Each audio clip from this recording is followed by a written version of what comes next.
Gentlemen, you're about to witness the best independent music competition of the year, the Stuart Epps Competition Show.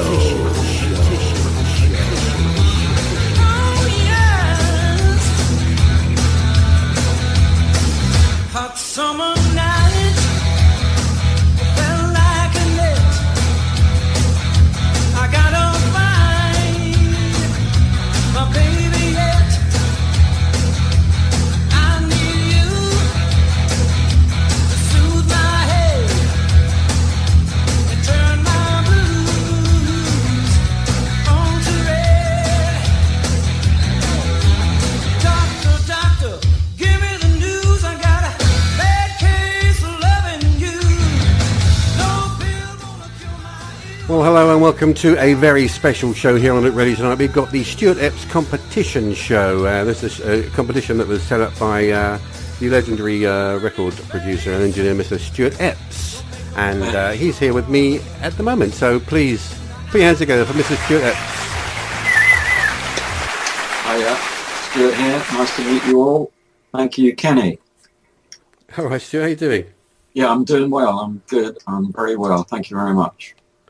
I just want to thank you for setting up this competition. It's been a great honour for us, and I'm sure that everyone that's taken part in it has been honoured by it too. Did you find it difficult to choose a winner? Well, not really. Which was a. I mean, the entrants were brilliant. Really, I know everyone says that, but when we were sort of whittled it down, there's some really good entrants, and I was very surprised at the quality. But this one, the one that did it for me did sort of leap out for a number of reasons, really. So I was a bit pleased about that, the way it worked out. But, like I say, the entrants were great. There's some great music there, and I really enjoyed it. Enjoyed listening to everything. It's very good. So let's listen to the number 10 track that you chose. This is by Alfred Bunning and a track called Down to the Grain.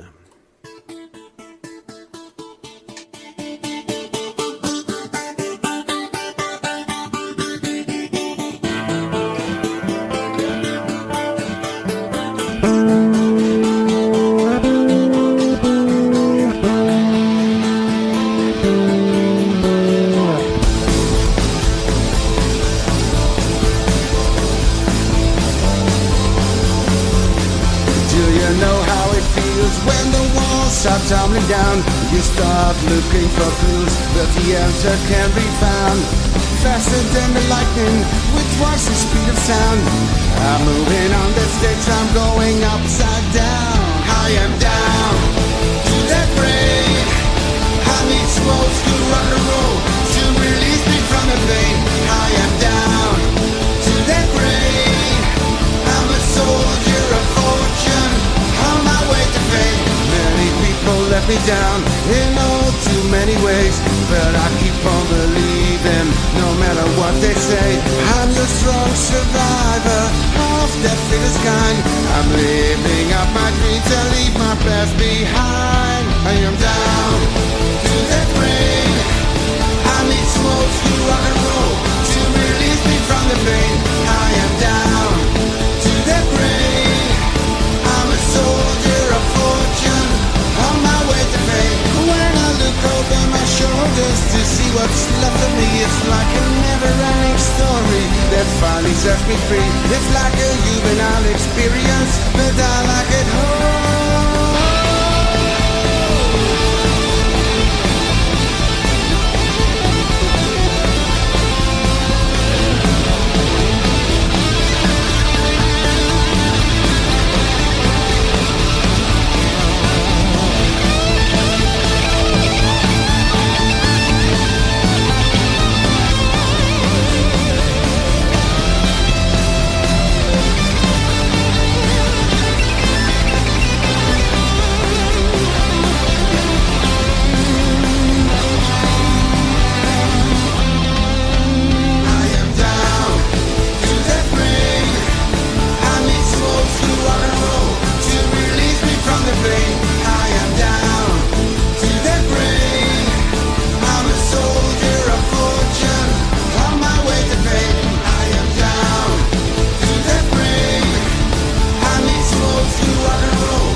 That's Alfred Bunning there, and a track called Down to the Grain, and that was the number 10 tracks chosen by Mr. Stuart Epps for his competition here. And the winner, of course, gets his track mixed and mastered by Mr. Stuart Epps himself. And also we have another prize, which is a complete CD package and graphics package to go along with the track. So that's a nice all-round package. So what do you think of that track, Stuart? Well, no, I really like that. I don't know, it sort of reminds me a little bit of, you can imagine Status Quo doing that, but, you know, it's a good rock track. I think one of my comments was that I can imagine the drum sound being a little bit better, but no, I really like it. Alfred Burning, is it? Bunning? No, Alfred Bunning. Alfred Bunning. Alfred Bunning, yeah. Down to the Grain. That's a good title as well.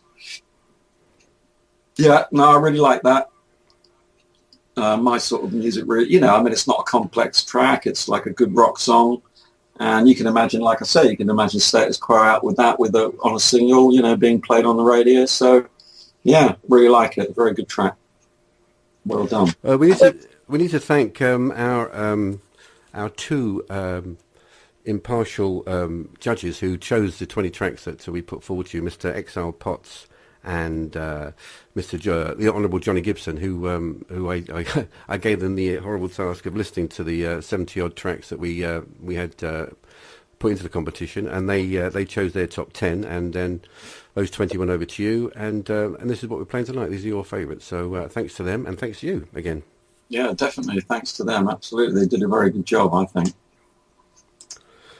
So do you have a favourite genre of music that you like to listen to now, or was it eclectic? Well, I have genres that I don't like. I mean, that's what there isn't really a, I'm not crazily into rap at all, and I'm not really that into pure heavy metal as it is today. But really, otherwise, I've got a pretty open mind, and what I always say is what I'm often saying now is that. For good or bad, music hasn't really changed that much in a hell of a long time. Ostensibly, it's pretty much very similar on similar lines to what it was 30, 40 years ago, which you could say that's a bit strange, that's a bit odd, that's a bit weird. But from my point of view, obviously, there were times, especially in the 80s, when we thought that that music was going to change out of all recognition. It just wouldn't look the same or sound the same at all. And that just didn't happen for one reason or another, which we can talk about why that didn't happen. So, it's all variations on a theme these days, really. You don't hear any, so I've got, I can relate to music on every level. I can listen to all sorts. I mean, you just played a track that could have been straight out of the 1970s. But it's good. There's a good chance that the people in that band weren't alive in the 1970s, Kenny, isn't there? And my wife teaches guitar. Kids come in here. The first thing they want to learn is Smoke on the Water. They want to learn that riff. They want to learn Stairway to Heaven. They don't want to learn. They don't want to learn something that was created, a couple of years ago. They're talking about things that were created 40 years ago. So how brilliant is that? And it is brilliant. It's strange. It's odd because 40 years ago, new music was kind of being created. All right, it was based on blues and things that had gone before, but it wasn't based on stuff that had gone 40 years before, was it? The stuff that was 40 years previous was like really odd, really sort of, jazz or if you're talking about 20s style music, it was incredibly different. So, and that's where I find myself, it's very, very lucky that I can, the old age that I am now, and that I can relate to kids making music, which is not something that was the case when my dad was alive. I didn't like his music, couldn't really relate to that. And he couldn't relate to mine. There was a war on. There was a war. I was having this conversation last week, and I think that people of our parents' generation didn't really have a youth, did they? Because, as you say, there was a war on, and their youth was spent fighting abroad somewhere, and the women were obviously not having a lot of fun either over in England or wherever they were. So there was probably a whole lost generation there of music. Yeah, actually, I wasn't meaning. That's funny. That I like that. I wasn't actually meaning the real war, But that's a good analogy. Now, I was sort of meaning that there was a war on between parents and kids as to There's always been that one, yeah. what is that crap you've got on and can you turn it down? You know, whereas, you know, my sons like to play me stuff and, you know, we all relate to it. We all relate to, so it's more interwoven now than it was ever before. So, which is all a good thing. Of course it is, you know, I mean, you know, when I was growing up and working, first of all, in music, it was like more like there were so few people doing it relatively. You know, it wasn't long before that when the Beatles first started recording, the engineers and producers were wearing white coats. You know, they were like mad scientists. And you know, and I used to wear a pair of headphones in the street and you could get arrested. I mean, people would just point at you going, what have you got on your head? Are you mad? You know, what are you doing? Now you walk out in the street and if anyone hasn't got a pair of headphones on, they look weird, you know. So it's quite amazing, really. So let's listen to the next track that you've chosen, and then we'll have a chat about that one afterwards. It's by a young lady called NJ Taylor. This one's called Qualify. Nice run, but your time is done. For the rest of my life, you don't qualify. We can start from chapter 1. You and I are chapter 9. For the rest of my life, you don't qualify. You try to get to me, but in this room there is no vacancy. All the boys, they try so hard, don't even pass start. There's no way you can be delusional. Yeah, I think you are delusional. I just wanna have some fun till the night is done. You're in the restricted zone. It's been a nice run, but your time is done. For the rest of my life, you don't qualify. We can start from chapter 1. You and I are chapter 9. For the rest of my life, you don't qualify. It's been a nice run, but your time is done. For the rest of my life, you don't qualify. We can start from chapter 1. You and I are chapter 9. For the rest of my life, you don't qualify. It's drawn to me, another one in my trajectory. These boys are underachievers. I'm a loser seducer, and you're not a winner. You're still in my zone. Now I think it's time to send you home. Let's play Castaway. Ready, get set, and fade away. Ready, get set, and fade away. It's been a nice run, but your time is done.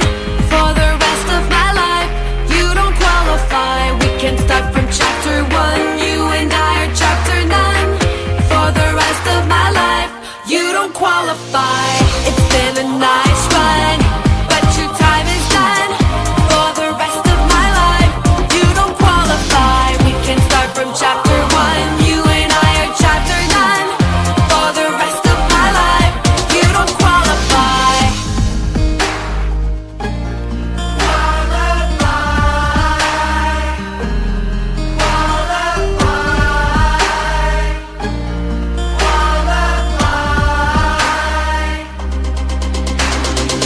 It's been a nice run, but your time is done. For the rest of my life, you don't qualify. We can start from chapter 1. You and I are chapter 9. That's NJ Taylor there, a track called Qualify, and that was chosen by Mr. Stuart Epps to be in this this top 10 show tonight. So, what was the why did you pick this one out of the 20 you were given? Well, it's a good pop song, and it's quite well sung. Well, it's very well sung. You know, and it's well put together. I mean, you know, you can imagine it produced better, I suppose. You know, with better quality sounds and, you know, more up to date sounds, and, you know, maybe a bit more money spent on it, and then it would be ready to play on the radio. Maybe it might be a hit. But you know, I just actually. Sorry, go on. So I did actually speak to NJ yesterday, and that track was only a demo. It's not the finished article, because obviously she was hoping you would finish it for her.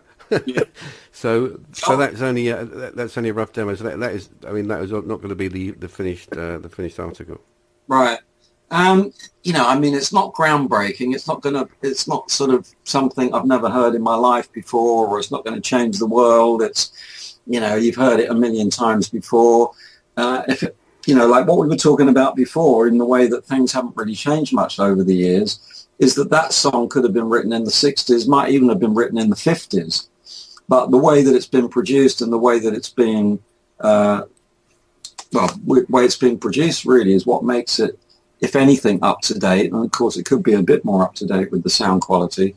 But in essence, it's a pop song. It's a sort of a relationship lyric, and it's just it's just a bit of fun.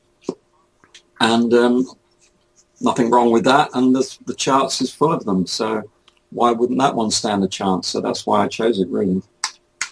So it's got a future, that one. Yeah. I feel a bit like David Jacobs here. He said one of those buzzers with a one of those, or a ding if you liked it. I don't know who you're talking about, Kenny. David. Yes, you do. Yes, you do. Don't lie. I'm talking about listening. Is he still alive? I think he is, isn't he? I've got no idea, mate.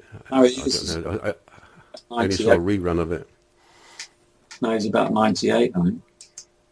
But so you've just done a tribute to Elton John, an Elton John tribute act. Can you tell us a bit about that one? Oh goodness! Well, I manage an Elton John tribute act artist called Paul Bacon.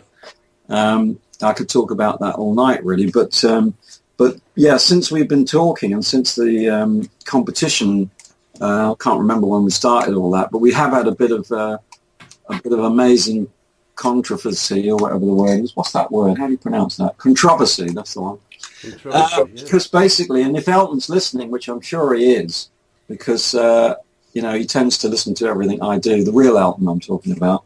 So this is a good opportunity to tell him exactly what happened.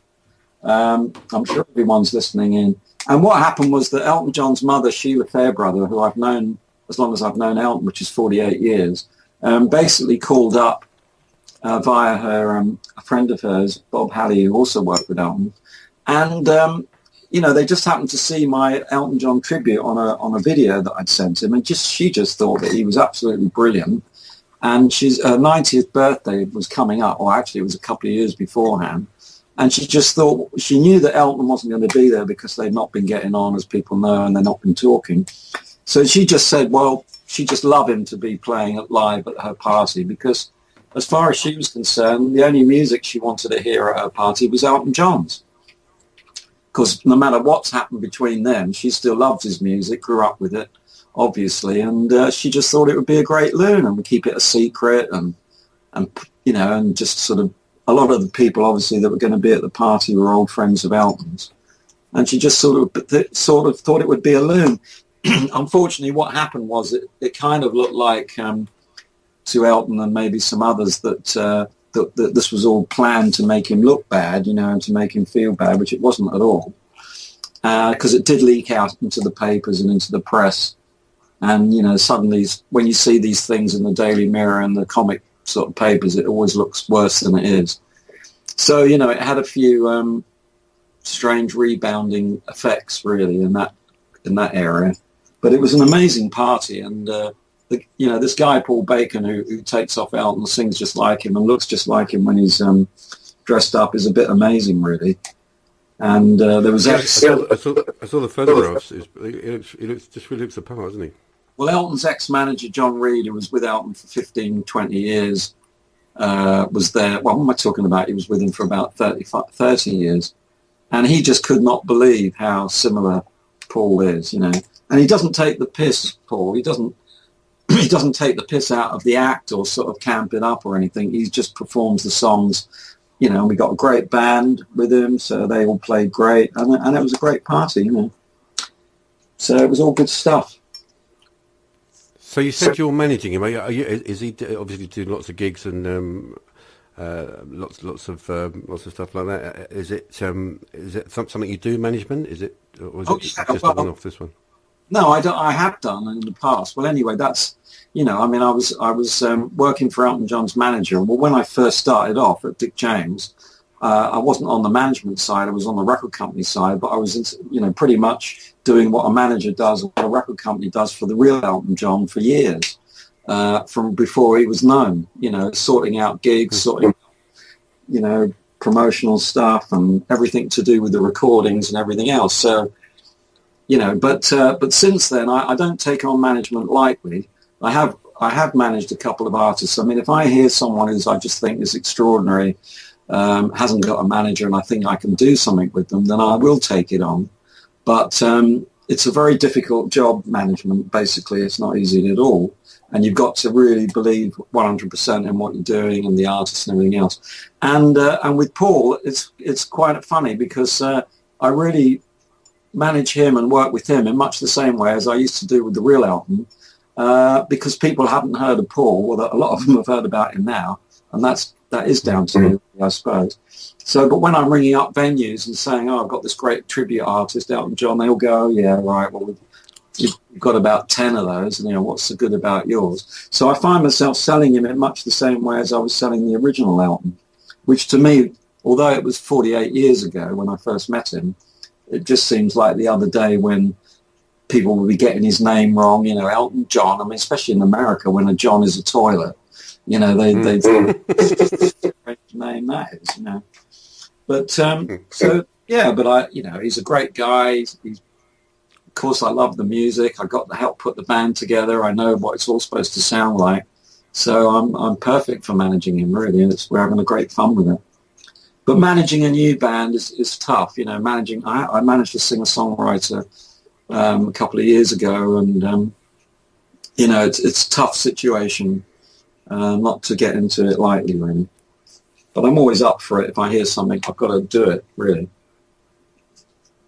Excellent. So, number 8 on your chart is a track by a guy called Sal Paradise, and a track called Release Yourself, which is off of his new Sal Power album. Now, I must just stress here that Exile Pots, who is one of the judges in the 20 that we've chosen, did some work for Sal on this album, but this track was not in his top 10. It was in the other top 10 from Johnny Gibson. So there was no skullduggery or any of that sort of stuff going on. So please don't think there was. So if you've got a question for Stuart Epps, you can contact us.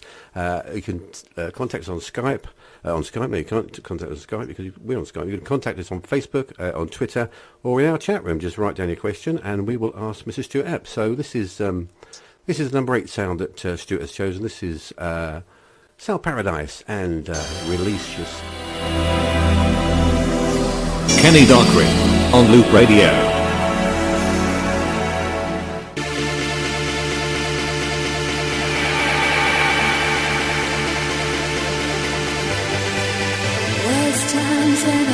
Just a little bit.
That's South Paradise there, and Release Yourself, and that was a track chosen by Mr. Stuart Epps. Why did you pick that one, Stuart?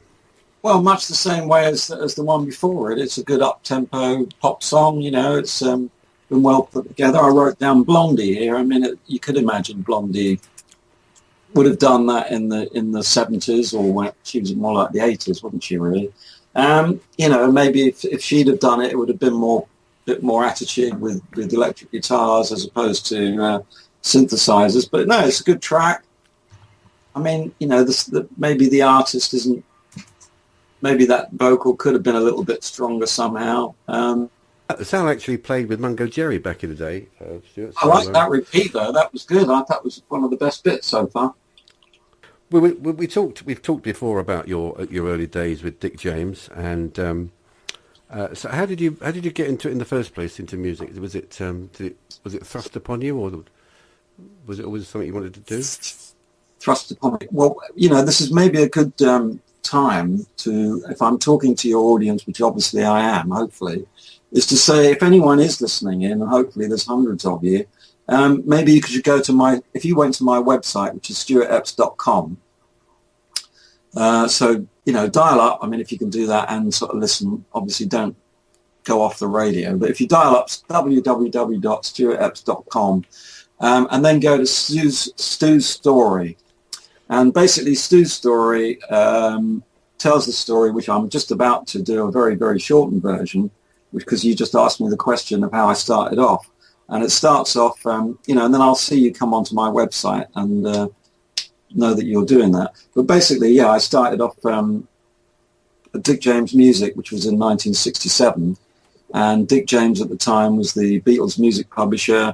If you go on to, in fact, I'm going to just do that now. If you go on to Stu's story, you will see there's a picture of 71 to 75 New Oxford Street, which was where Dick James was. And, you know, basically we had a small demo studio there, but it was mainly a music publishers. It wasn't just a music publishers.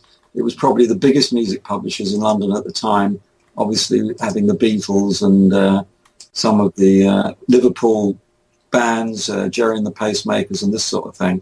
So I just joined there as office boy. My mate Clive Franks, who I went to school with and I was in bands with, was already working there as office boy, and we just he used to come back with all these amazing stories. You know, he just received the Sgt. Pepper album that he had to take to the printers, and Paul McCartney's been in the studio and the Trogs are in there, and he just had all these great stories. So I couldn't wait for him to get pushed up to his next position so that I could get his job, which wasn't particularly glamorous, you know, as an office boy, but certainly, you know, being in London in 1967 in the middle of Soho and working for the biggest music publisher in the country was quite an amazing thing, really. So, you know, and one of it wasn't a record company; it was only for writers, and one of the writers being Reg Dwight, who changed his name to Elton John, and we became mates. There was a band there called Hookfoot, who were an amazing band with this guy, amazing guitarist called Caleb Quay. And this was like the underground music, really. Quite a lot of it was the underground music scene around at that time. So, you know, they were just amazingly exciting times at Dick James Music from 1967.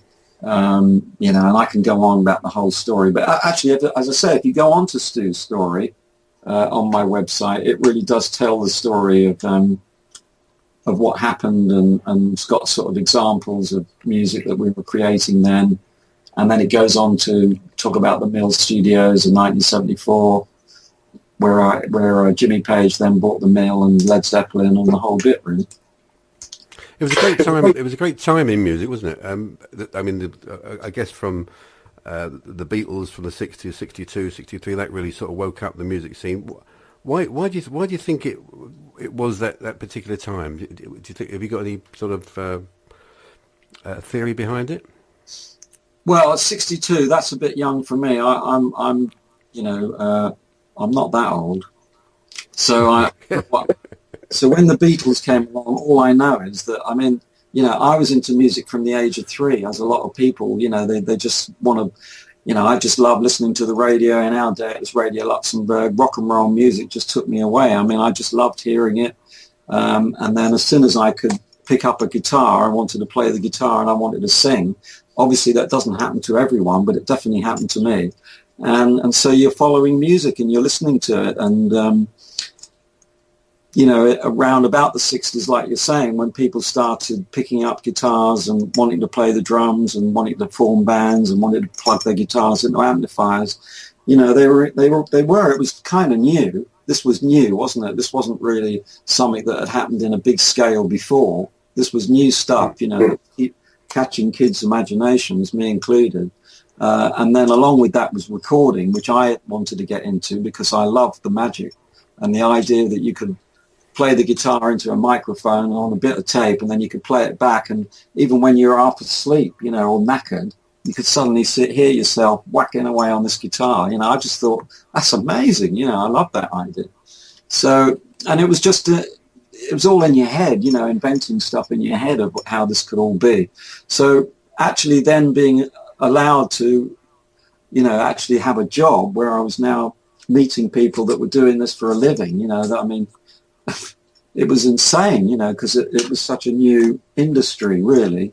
So, it was a great time. And my theory on all that was that,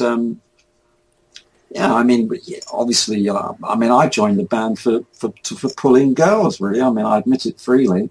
And I just thought, I was a bit shy. Was there any other reason? Not really. I think that's what most of us got into it for. But I just thought, obviously, so the thing to do is to be the lead singer.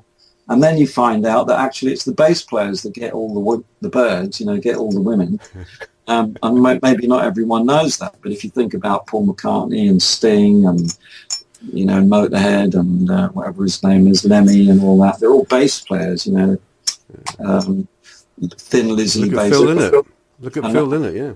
Classic being Bill Wyman, who was the one. And I'm not quite sure why that is. Maybe because they've got more time on their hands to think about it, or they've only got to play 4 strings. I don't know what it is. But anyway, that was why everyone was joining bands. And also to get out the house. You didn't want to be in the house. You want to leave school as soon as possible. The greatest thing to be doing was to form a band, get in a band with your mates, play wherever you could play, And for those people that really got the bug was to learn an instrument or be the best band in the world or be the greatest guitarist or the greatest singer, because you just saw these people doing it, the Beatles being the number one for me, or the Stones, But, it was, I think it was to get out the house most of the time. Everything's a lot easier now. Everything happens in people's houses. Kids are on the computer all day long, they don't go out so much or whatever it is, I don't know. But there was more hunger around, I think, that allowed that atmosphere to happen in the volume that it did. Something like that. It was the first time that teenagers and kids had freedom to do what they wanted, really. It was a lot freer then, wasn't it? The 60s and the 70s, it just opened it all up, didn't it?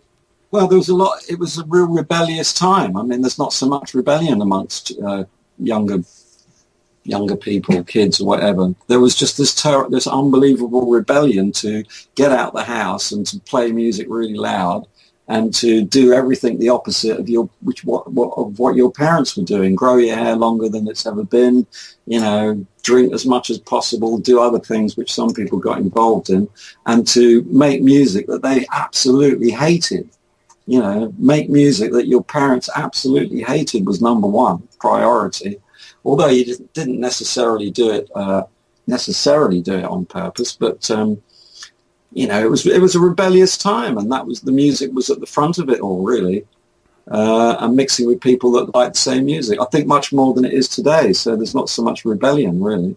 I think, anyway, and the music kind of shows that, and the fashion as well. Obviously, fashion was side by side with it all. So it's got to be something like that, because it just doesn't seem to happen in the same. It's all got a little bit sterilized now, and it's all a little bit formulated, to say the least, Because kids today have a very sort of secular life. They've usually got their head stuck in a video game, or they're playing some sort of Wii instrument or something, and they're not really interacting with other people. Do you think that's maybe why they're not so rebellious, or is it something in the water, maybe?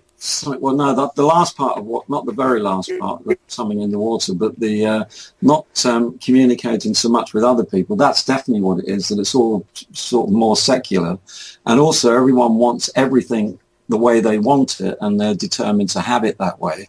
And as soon as you join a band, or as soon as you get a band together, it's got to be more democratic, and everyone's got to get on and put up with this and put up with that. And not so many people seem to be prepared to do that anymore. I mean, being in a band is like the best thing and the worst thing, really. It's the best thing for the music, but it's the worst thing for if you want to do everything your own way. I mean, you've just got to fit in, everyone's got to take a, you know what bands are like anyway. So just generally people don't seem to want to do that so much, or maybe they'll put up with it for a couple of weeks or a few months, or at the most, a couple of years, and then it's going solo because I always want to do this my way and I want to do that my way. And you take a band like the Rolling Stones who've been together for 50 years, which is just unbelievable, really, isn't it? But the thing with bands is that each member brings such a, they bring their own special part to the project, and I just think that some of the best music ever made has been made within a group, within a group of people, a band, engineers, producers, I mean, what I should say at this moment, and I love to say this, is that if any of you listening have ever heard or never heard the Trogs tape, which I'm pleased to say that I was around when this was recorded. Do you know about the Trogs tape, Kenny? I know the Trogs. What's the Trogs tape? Well, the Trogs were a bit of a mad bunch of guys, really, in the 60s. Obviously, everyone's heard of the Trogs with Wild Thing and With a Girl Like You. But they were from they were from the south of England. They talked like that a lot.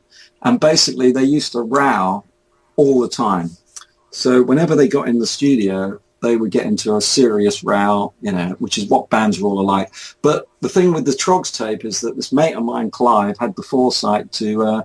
as soon as they got into this particular row this one night, to record what was going on. And it is pretty hilarious. It's 20 minutes of unbelievable hilarity, really. Although when I heard it the next day, I didn't think it was funny. I thought it was a bit pathetic how grown men could actually carry on like this. And it was only after, because they're swearing all the way through it. I think the F word gets used about 5,000 times. Every other millisecond there's a swear word, in this real sort of southern accent, so it's very funny. And but every band should listen to it, because it's the sort of thing that can happen in the studio when tempers are going, and in this particular case the drummer's trying to play this very simple rhythm, and for some reason there's a miscommunication of what he's supposed to be playing. And but anyway, everyone should, I mean, when we do because we were talking about doing our own show, and then I'd love to play some of this Trogs tape for people that haven't heard it. It's hilarious. Yeah, that'd be fantastic. Absolutely. Yes. And basically it gives people an idea of what bands can be like, really. Just for those that are listening in, Stuart Epps has suggested that we do a regular show on Loop Radio with him and myself, and so we're looking forward to that. We've got a couple of questions from people in our chat room for you, Stuart. Oh, that's good. This one's from Jerry Hull. He wants to know if you were involved in the Honky Chateau recordings or the Caribou Ranch recordings. Yeah, well, I was definitely involved in the Honky Chateau recordings, and I can tell you a bit of a story about that, because prior to Honky Chateau, the idea was that to record, we recorded the first Elton John album at Trident Studios in London. We recorded the second album at Trident Studios as well. And, the Rolling Stones, actually, that's what we'd heard, is that they'd gone to France and they'd recorded with their mobile, and they just sort of hired a house. And, rather than going to a specific spot, especially one in London or something like that, which would, this was a new idea really, and that Elton was talking about it wouldn't be nice to sort of go to some sort of chateau and everyone lived together for a while. It was a new concept really. So I was actually in charge of sort of finding somewhere like that. Anyway, I'll cut it short a little bit. But No, basically... take your time, mate. Take your time. We're loving it. Well, basically, Gus, the producer, Gus Dudgeon, the amazing producer, my old mate, went out to France and they looked at a few houses, but I don't know, he was very particular, so he probably thought the acoustics wouldn't be great, this wouldn't be great. At the same time, they went to this place called Strawberry Studios, or the Chateau is what we used to call it. Well, it was a chateau, is a chateau, in France, about 100 miles from Paris, and it's this amazing, beautiful house. And he went in there and he was just amazed at the studio. He thought the studio was great. He thought the equipment was great. The Stones had already recorded there. Mark Bolan, I think, had recorded there as well. So that was the plan, really, to take, for Elton was going to go there with the band and we were going to do the next album. Now, that might have been Honky Chateau, and maybe your guy there will tell me if that was the first one that was done at the Chateau, because Yellow Brick Road was done at the Chateau as well. And I always get the order of when the albums came out in the wrong order. But obviously Honky Chateau was recorded at the Chateau. That's why it was called Honky Chateau. And I went out there, and wow, it was a new experience. Everyone living together. I mean, it didn't go great all the time. There was some massive rows because we'd all be in this closed environment. And Elton can be a little bit tempestuous at times, and we might all be sitting there for breakfast or lunch and someone's pissed him off. And so, but in saying that, it's like what I was talking about with bands really. There's the positive side and there's the negative side. The positive side to everyone living together and making this album together was that it was probably the best album that he'd made to that point. Definitely Yellow Brick Road was the most amazing album. And the other thing is that your guy who gave the question would be interested to know is that the other reason for going to France was that Elton was going to write the songs there. And I don't know if he wrote the songs to Honky Chateau there, but definitely the Yellow Brick Road album, he went there with, because that was a double album, and he went there with about 12, 15 lyrics, and he literally wrote every song to that album, or pretty much, while he was there, in the first few days, because that's the talent of Elton. He's quite amazing at being able to do that. And just to carry on a little bit, because residential studios, which then became, very, very well known and more prolific, at that time it was a whole new concept. And the Chateau was one of the first residential studios where bands would go off and live in the same place where they recorded, So it was groundbreaking stuff, really. Jerry's saying it was the Chateau d'Herville. So yeah, absolutely. And I went there quite a few times, and there were videos and stuff of the Chateau, and I definitely remember, because I was working for Dick James then. I was working for the record company. And I think we were giving away bottles of wine, with the album when it was coming out for promotion, and it had Chateau de Herville. Still can't pronounce that after 40 years. To promote the album, bottles of wine, all that stuff. And we had John LaPonte, actually. I remember that. I don't know if he was on. I'm pretty sure he was on Honky Chateau, actually. Who was this incredible electronic violinist. So there's something that your guy will know. But I can't talk to him. It's just a question, so he's not actually with us, is he? He's in our chat room, yeah. So he's in the chat room, so he's listening, and he's saying how incredible it is and how really interesting it is. So yeah, it's brilliant. Well, ask him if he's got any more questions on Elton. Obviously, he's a fan, so I'd be happy to answer them if I can. Okay, let's play. So, yes. Can I just say, because part of the question was the Caribou thing. Yeah. Because that was the other part of the question. And the Caribou, I'm not even sure if I was still working for Dick James. I think now I was working for Gus. And I didn't go to Caribou, which I always regret, because that just looked like, and I know it was, the most amazing studio. And that was where Lennon went as well to play with Elton on Whatever Gets You Through the Night, or whatever it was. Maybe it was Lucy, I don't know. But yeah, I always regret that I didn't go there, but it was another amazing studio, and that was another amazing album. But so I wasn't so much involved in that one. Sorry, Kenny, I interrupted you.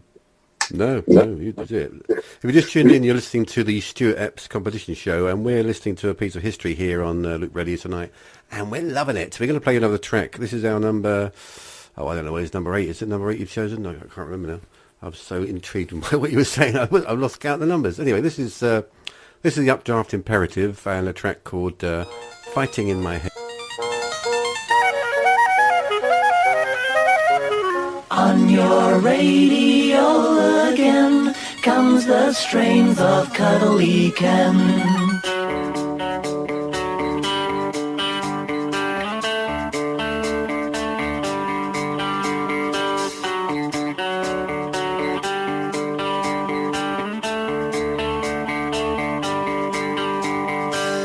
Through my eyes I can only see behind me and a mountain of guilt to fall down on me, and if it falls I feel you'll feed my fear.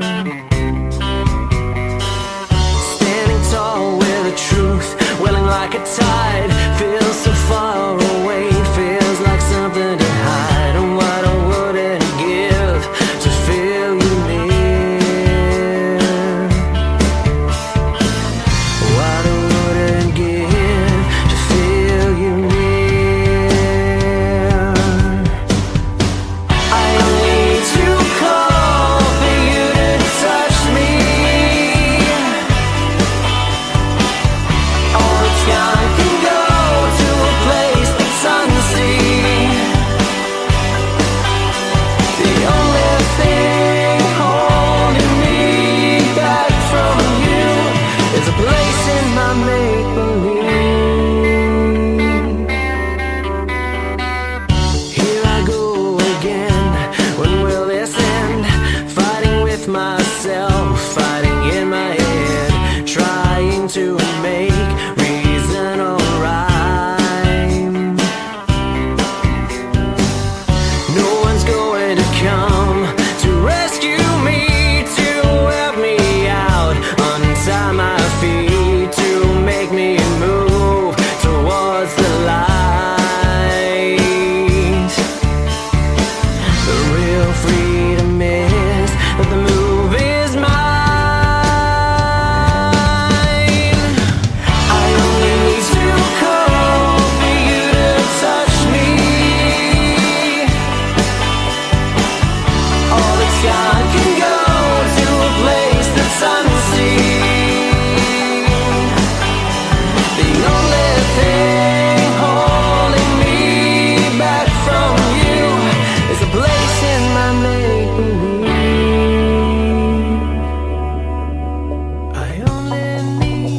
I only need to call. I only need to call. I only need to call. I only need to call for you to touch me. All that's gone can go to a place that's unseen. I only need to call for you to touch me. Yeah. All that's gone can go to a place that's unseen. The only thing holding me back from you is a place in my make-believe. That's the Updraft Imperative there, a track called Fighting in My Head, and that was chosen to be on the show by Mr. Stuart Epps, my very special guest here tonight on the Stuart Epps competition show. This is a young band from Australia that I interviewed a couple of weeks ago on my Friday show. Great couple of guys. What made you choose this one? Well, I just, it's a good rocky track. I like the way it's put together. There's some good chord progressions in those, in the song, and it's obviously had quite a bit of thought put into the into the writing, and there's a pretty good singer. I mean, there's aspects of it that as a producer, there's some funny things going on. I think with some of the melody and some of the guitar chords, you know, it's not quite right. It's one of those that I don't know whether there was a producer there when it was put together, maybe not. You know, it's just that's why it's always good to have a producer around, really, because you know they can spot things that maybe the band or the singer or the songwriter doesn't necessarily spot. You know, and they're things that I just for me it's just like eating, really, things that I've grown up with and that I just pick up on. And so there's things about that why I didn't choose it as the winner, because you know it's not quite right somewhere. There's some things going on in there. But it's a good track, and you know, it's well put together. And I work with quite a few Australian bands, really, and I really like a lot of the music that's being made there at the moment. There's some great artists over there, so I'm all for it. So we got a question for you from our chat room. Mr. Leslie Allen has got I guess it's a technical question from you. He wants to know. What does he say? Do you think it's more important to make a vocal honest or accurate? Citing people like Leonard Cohen who rely on their storytelling abilities rather than on the maybe on their vocal qualities. That's a very well put question, and I don't think I've ever heard that being put quite like that. It's very polite and it's very nice. I like that. Honest. What was it? I've forgotten it. Honest and. See. Honest or accurate? Should a vocal be honest or accurate? You know, well, technically accurate, I guess. Yeah, I got it. You know, and above honest and accurate is passionate. So honestly, well, you could say that in the honesty there should be passion, and there should be soul, and there should be feeling. You know, that would be all part of it being honest. And in the accurate part, if it was accurate but it lacked passion and it lacked emotion and it lacks soul, then cobblers to that, really. What's the point of that? All right, you can have a vocal that is so amazingly accurate that it's actually got emotion in it. You know, it's you know, and obviously there are singers like that. I don't know, Michael Bolton just sprang to mind. You know, he's got this incredible accurate voice. You know, he sings all these amazing notes and everything else, but maybe, you know, it lacks a certain passion and a certain quality that, you know, you mentioned Leonard Cohen. He's not my favourite singer, but there's all the passion and maybe very little of the accuracy there, you know, and you could say the same about Bob Dylan or even, you know, Bowie and people like that. I mean, personally, I want it to be everything. I want a vocal to have everything. I want it to be accurate in terms of tuning. I want it to be brilliant in terms of phrasing, but I also want it to have all the passion and all the soul and everything, really. If that's what, you know, and they're the best vocals for me. You know, you can't really have one without the other. That's the thing. But I could talk about vocals because it's so important, and it's very important to me. I mean, I like to sing myself as well, and that's what I would have been as a singer if my voice quality would have been a bit better or a lot better. I mean, I know how to sing. I've heard your voice. I think you got a good voice. Well, yeah, I think we've got one of your tracks here somewhere, which I might play later. Well, I don't know what that would be, but anyway, I love to sing. That's the thing. And I appreciate a great voice, you know, and that's why I love working with singers. And I've been very fortunate to work with some of the best, you know. So it's a question that I feel like I'm pretty okay to be answering. There's a guy I work with called Paul Rogers, who I'm sure you've heard of anyway. Oh, he's the best rock singer in the world. Now, you could say that he has all those qualities, you see, but for me, he's probably the best singer in the world, yeah. So he's accurate, he's honest, accurate, brilliant, powerful, passionate. Everything is in those vocals. But you know, but he's one in a many million, you know. So and all right, so you know, there's a whole history to singers, obviously, and now we've got to the stage of being able to tune singers, you know, electronically, and so you know, accuracy can be faked now, whereas it never used to be able to do that. So you can fake the accuracy anyway with tuning, but somehow you can't fake you can't put passion into a vocal if it's not there. You can't put atmosphere into it if it wasn't there when it was recorded. It's, you know, you can enhance a vocal. It's like what I say is that is vocals are one of the few instruments left where you actually can't really fake it that much, you know. And the other great thing about vocals is that, and it comes back to what you were saying, is that it's personality really that comes across. I mean, you know, there's been many singers, and you just mentioned, you know, Leonard Cohen or Bob Dylan or whatever, is that they might not be the greatest accurate singers of all time by any means, but there's no way that anyone sounds just like them. And that's the mark of, usually, of a great singer, is that you just go, well, that's Rod Stewart, or that's Aretha Franklin, or that's Ray Charles, or that's Michael Jackson. There's just no way anyone else sounds anything like them for one reason or another. And it's, you know, and that's a God-given gift that they have, is that voice quality is that different to anyone else's. And it's what picks, you know, and it brings me back to the competition, really, because that's what I was looking for. I wasn't looking for, well, I wasn't really looking for anything. I was just listening. But there's the things that that make my ears, you know, stand out. Or mind you, I've got standout ears anyway. But you know, it's the passion and personality that comes across, not always the accuracy in the. So it's a very good question. Very good question. Do you think that someone who writes lyrics and who's a singer-songwriter and put obviously passion into the lyrics is more capable of passion than a singer that doesn't write his own songs but just sings other people's lyrics? Not at all. And do you know what? Bernie Taupin, who, you know, most people will know is Elton John's lyricist, says, you know, he you know, I don't agree with everything he says. Well, you don't often hear him saying anything. But I saw a video saying that, you know, a guitarist, a really good guitarist can become a great guitarist and even an amazing guitarist.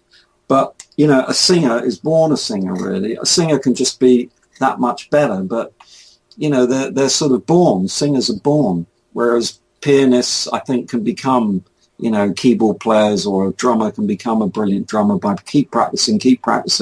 But if you haven't got a great quality voice, which is what I'm saying about myself, although I've tried, you know, every which way, I mean, you're born with that quality. You can't change it. You can't make yourself suddenly sound like Rod Stewart if that's what you wanted to, or Michael Jackson, or I know I'm talking about singers from years ago, but you know, I can't think of any modern equivalents now, which isn't very good, is it? But, you know, I'll have to just go for the old ones then. Mick Jagger. I mean, who sounds like Mick Jagger other than Mick Jagger? No one. I don't personally think he's a particularly good vocalist, but well, you know, you know, is, what he does in the band is obviously, you know, it's lasted the test of time. So who am I to say that? But you know, on a personal level, I love him. The thing is that what people like Mick Jagger, and it's not that different, although the music's totally different. It's obviously the music's different, but if you take someone like Frank Sinatra, you could say that he wasn't one of the best singers in the world either. But the way that guy put a song across and the quality of that guy's voice, there's no one else that sounded like him. You know, I actually managed a Frank Sinatra sound-alike for a while, and he was bloody close, you know. But it's also the personality that people, you know, when you're in a studio or when you're in front of a microphone or when you've got a guitar in your hand and you're recording, it's the magic of what you can put onto that tape, or you know, in the old days it was tape, now it's digital. You know, it's putting that's why I'm so wrapped up and so enthralled with producing and making music. It's because it's making magic.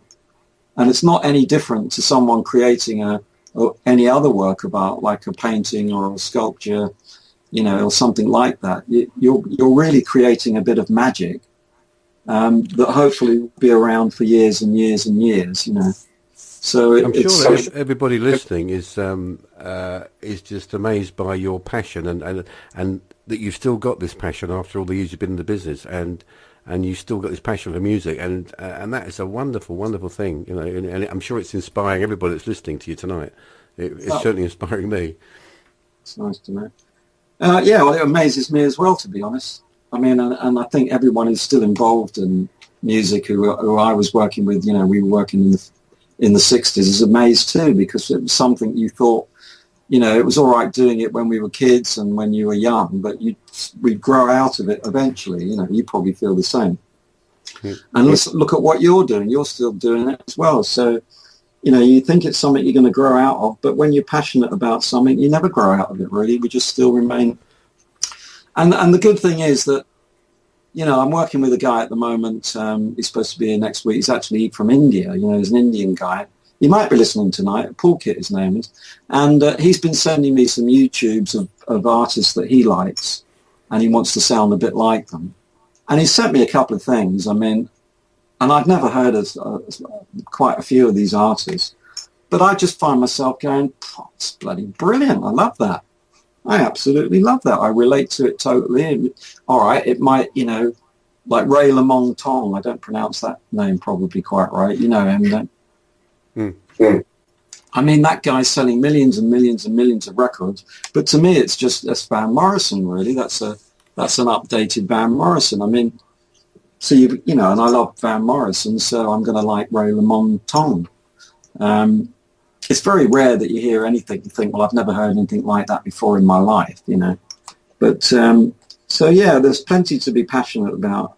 I'm always amazed as well when you hear, you know, the same chord sequences that you've heard about a million times before, but you hear them in a different way with a different singer, and suddenly you start getting, you know, hairs coming up on your arms or whatever, and it just takes you away, and it's like brilliant.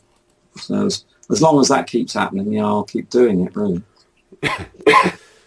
So let's have a listen to the number 6 track that you've chosen. This is by Sally Williams Schlegel. I hope I pronounced that correctly. This one's called Don't Try.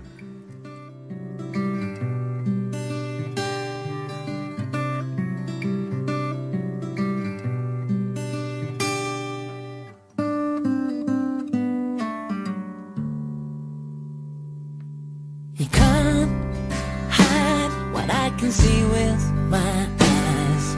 You won't fool me, 'cause I know you well. Didn't you think I could tell? You put me through hell. So don't try to tell me you love me. Don't try to tell me you need me. Oh, don't try to tell me you love me. I don't believe you anymore.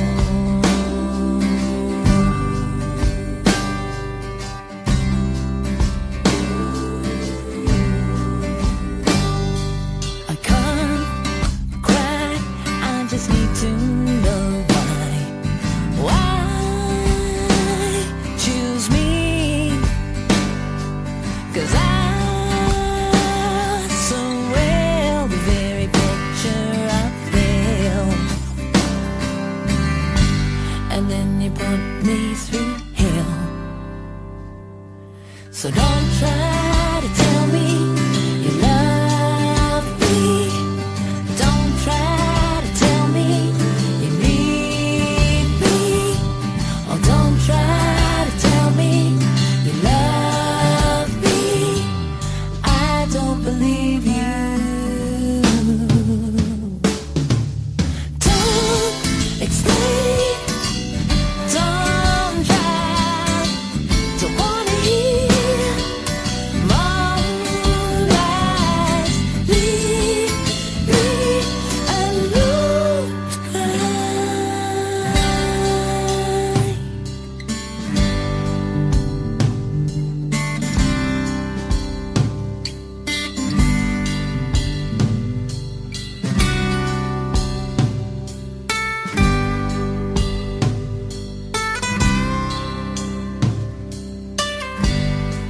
You put me through hell. So don't try to tell me you love me. Don't try to tell me you need me. Oh, don't try to tell me you love me.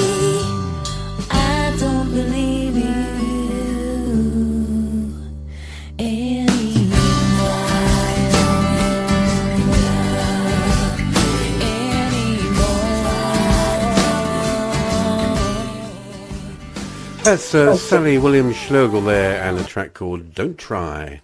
If you just tuned in, you're listening to the Stuart Epps competition show here on loopradio.net, the very best independent radio station on the planet.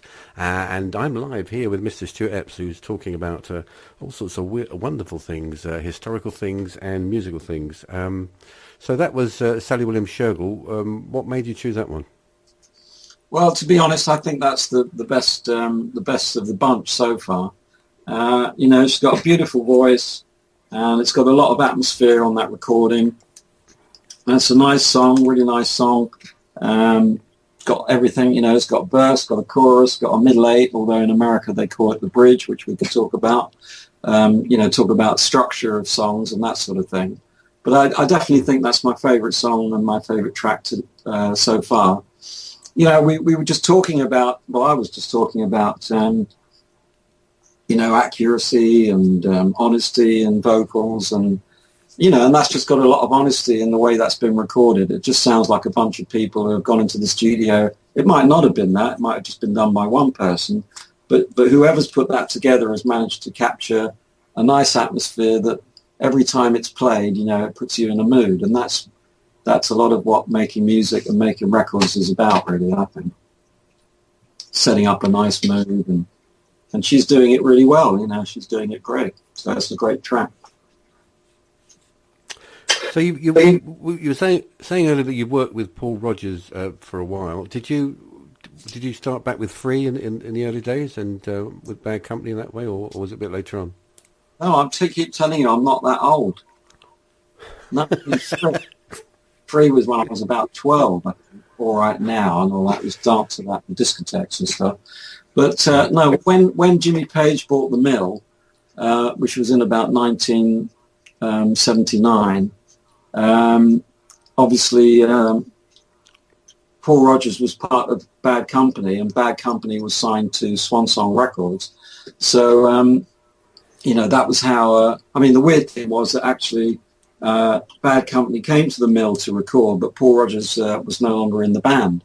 It's one of those things that I was talking about where the dynamic of bands can be like quite, astounding, and they just didn't get on, and Paul's quite a difficult guy to work with at times. So at some point he left the band.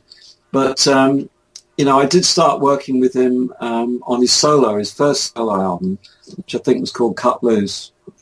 And we were working on that at his home studio. And he's just a great guy. Brilliant guy to work with and to get on with.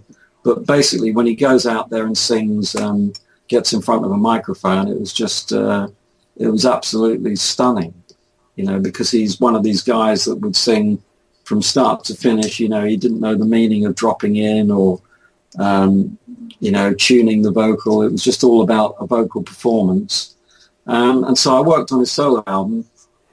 And then, I don't know what year it was, 82, 83, Jimmy Page, after Led Zeppelin had kind of folded because of John Bonham dying, they put together this band called The Firm, which was, because Paul Rodgers was a huge Jimmy Page fan, and obviously Jimmy Page was a big fan of Paul Rodgers. So they formed this band called The Firm, and that's when we did this amazing album at the Mill, which was probably one of the best albums I've ever been involved in. And that was working with Paul every day for quite some time. We did a version of You've Lost That Loving Feeling, which was an amazing track, amazing vocal. And many of the vocals that Paul did, they'd just be live singing with the band, which I wasn't really prepared for, but I didn't think, it hadn't been done that many times before at the Mill, where you'd actually get a live vocal down. But Paul would be like, he'd just sing it once, and if he was happy with the performance, then that was it. He wasn't going to do it again. So that was amazing. And then following that, he then formed a band with Kenny Jones, and that was called The Law. And I did an album with them, and that was a great album as well. And it was much the same. We did that in a studio called Ridge Farm, and it was, some of the tracks on that, it was because it was all live with Paul Rodgers singing live. It was just amazing. It's hard to even describe, but the magic that was going on as far as them all playing together and and you just knew that this was the master. You know, they might have played a couple of takes beforehand, but you just knew that this had a magic about it, this particular master they were doing now. And you basically would just have your fingers crossed, hope that nothing goes wrong, there isn't a power cut, or you don't run out of tape, or one of the machines doesn't break down. And just when it gets to the end of the song, and you just go, that's it. That's the most, you know, we created a bit there, maybe, who knows, but it was a great take. And only Paul Rodgers is the only one that I've ever known that could do that, really. I mean, Elton John's a great singer as well, but he would generally do his vocals. He probably could sing them live, and he did sing them live in the early days. But then Gus would have him, you know, recording vocals, spending hours and hours on line by line and this sort of thing. Whereas Paul Rodgers is just one of those natural singers that just doesn't like to record that way. So we've got a question from our artist liaison here on Loop Radio, Jo Doyle, who does all our Twitter, and she organises all our interviews and stuff with the bands, and she wants to know, is there anybody that you haven't worked with, any artists that you haven't worked with that you'd like to work with now?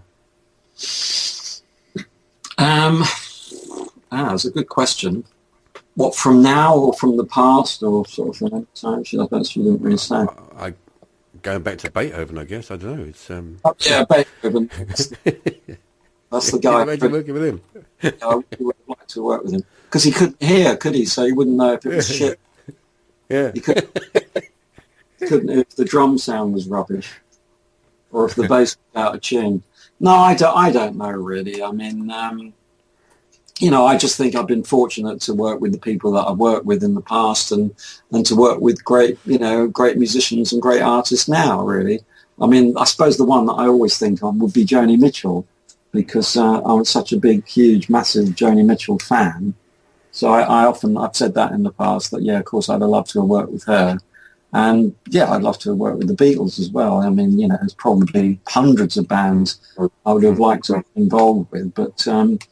you know, I mean, you generally find that people who work in music are working in music because they love music. And so, you know, you can be a Foreigner, you know, you remember Foreigner. I mean, I played their album 4 and 4 for about 2 years, and used to know every sort of millisecond of it, and every beat and every vocal and every harmony. And, but probably if I'd have worked on it, I probably wouldn't want to play it or wouldn't want to hear it. So, you know, sometimes it's, for music that you absolutely love, it's better to have not worked on it. So, it's, you know, I mean, I couldn't have been more into the Beatles if I'd have worked with them. So, you know, it's a good question, but I'm just pleased to have worked with the people that I had worked with, and I don't go around thinking, oh, if I'd have worked. I must admit, when I put up a YouTube of some of these people and it says that it's been watched by 125 million. Obviously, I think, yes, I wish I would have worked with them. Preferably on a percentage. Yeah, what's his name? Oh, I forgot his name now. Because my favourite artist, one of my favourite at the moment, would have to be, where is he? The red-haired chap. What's his name? Why can't... There's only one red-haired singer-songwriter at the moment. What's his name? From Simply Red? Ed Sheeran, no, I'm talking about. Yeah. Oh, Ed Sheeran. Oh, my God, yeah. Yeah, I'd like to work with him, absolutely, yeah, because I just love he's just absolutely, he's totally astounding, absolutely astounding. I think he's absolutely amazing. Amazing voice, a genius, really, genius singer and genius songwriter. Just has a way of putting it all together. There's not many like him, you know, an artist doesn't come along like him very often. So yeah, I'd like to be working with him. Plus the fact I'd be a multi-billionaire by now. So that would be good. So the next track you've chosen is our number, whatever it is, 5, I think, is it? Are we number 5 yet? I think we're halfway there. Let's have a look. Yeah, number 5 track, which is by a band from Italy called Revangel. This one's called Part of It. You are listening to Loop Radio, the independent music radio station.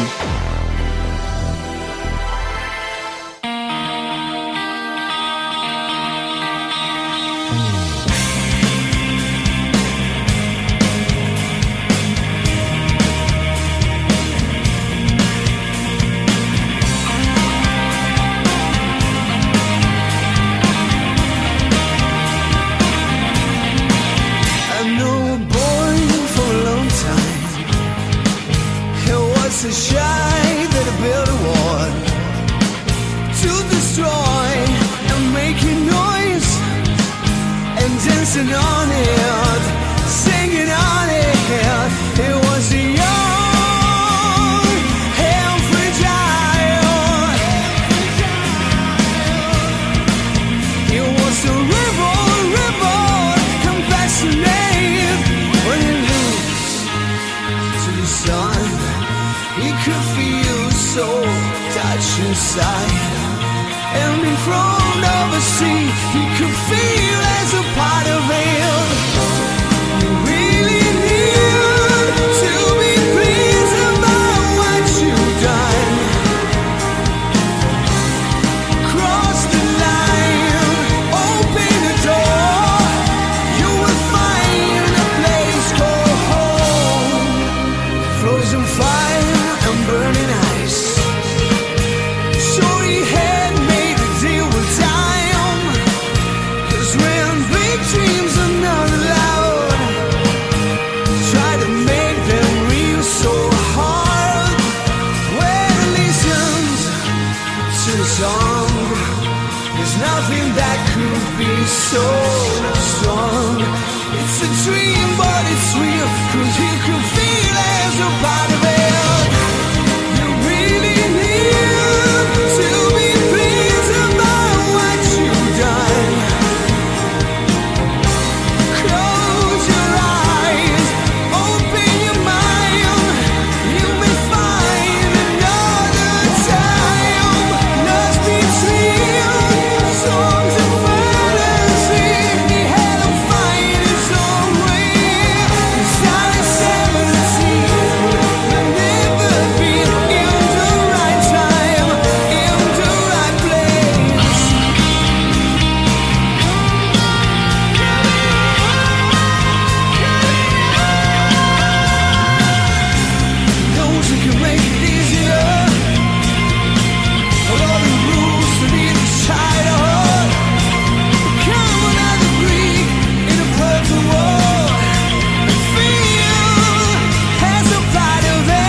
If you just tuned in, you're listening to a little bit of history here on loopradio.net. I'm talking to the awesome, legendary Mr. Stuart Epps. That was Reeve Angel there, and a track called Part of It. I know why you chose that one, Stuart, but why did you choose it? Yeah. Yeah, they're one of my favourite bands at the moment. Independent bands, of course. I think they've got a great sound, and a nice bunch of guys, and they're from Italy, so they've got lots of passion. Yeah, absolutely. So why did you choose it? Yeah, well, again, it's I really relate to the sound. I really relate to the singer, that sort of voice and that sort of track. I mean, it does hark back a bit. You know, it does go back to, I would say, the 80s, really. Reminds me a bit of a Dutch band that I worked with called Vandenberg. Although they weren't Italian, I mean, he's got that very, very high voice. I wouldn't like to attempt to sing in that same key. I don't know how people get voices like that. I don't know if they have to have an operation or what, how they do it. But Try it underpants, I think. yeah, but you know, God, yeah, like you say. Well, and I've worked with a few Italian bands, and they do have that sort of they do have that passion. That's for sure. And obviously, you can hear a bit of accent in his voice as well, which I kind of like, you know, and that's actually why this band Vandenberg had a big hit in the States with a song called Burning Heart. You know, sometimes that really catches the imagination of, well, not catches the imagination, but people like that. If you hear a bit of an accent in a voice, gives it a bit more personality. And it's not detracting, you know, I mean, maybe I'm wrong, maybe the singer isn't Italian, but I think you say they're Italian, so... Yeah, you probably, yeah, they are. probably, but They it's used to not... be... They used to be U2 tribute band. That's how they started off, and then decided to do their own music, and glad they did. Yeah. Well, yeah, absolutely. I mean, as a producer, I could say that maybe I would have put it together slightly differently, maybe helped out a bit with the arrangement and maybe with the backing vocals or something like that. So that's why I didn't choose it as the out-and-out winner, because I thought there were things maybe lacking in it. But, you know, great band, and I hope they go far. I hope they do well.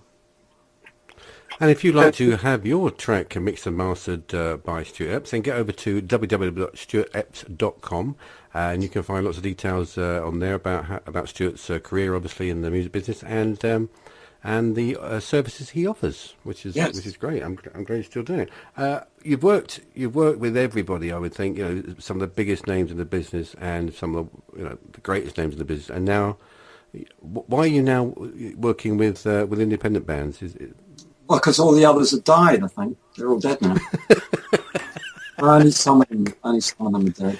Well, you know, that's obviously you've got to keep up with the times, and you know, people. The thing is that obviously everyone just takes the internet for granted now, but I don't, and I can remember it doesn't seem that long ago when it didn't exist, and the only way people could get in touch with me was via a record company, by the phone and this sort of thing. So now I'm or letter. The letters. Yeah, it was impossible really. So now I'm out there, you know, so anyone can get in touch with me. So obviously there's this whole new indie scene as well, which isn't so new now. It's been going a while, and the whole music scene has changed vastly in that area. That people are making music and making records themselves and putting them out themselves. So, you know, it's all changed in that respect, and I don't have to go looking, really. I mean, people just come to me with their new bands and new recordings, and if I can help, then I do, you know, I do. So do you think the big companies are dying out now, the big record companies, and the way they used to operate back in our day? Do you think that's dying out now? Well, it's not just the big record companies that have died out. It's even independent companies. I mean, I started working.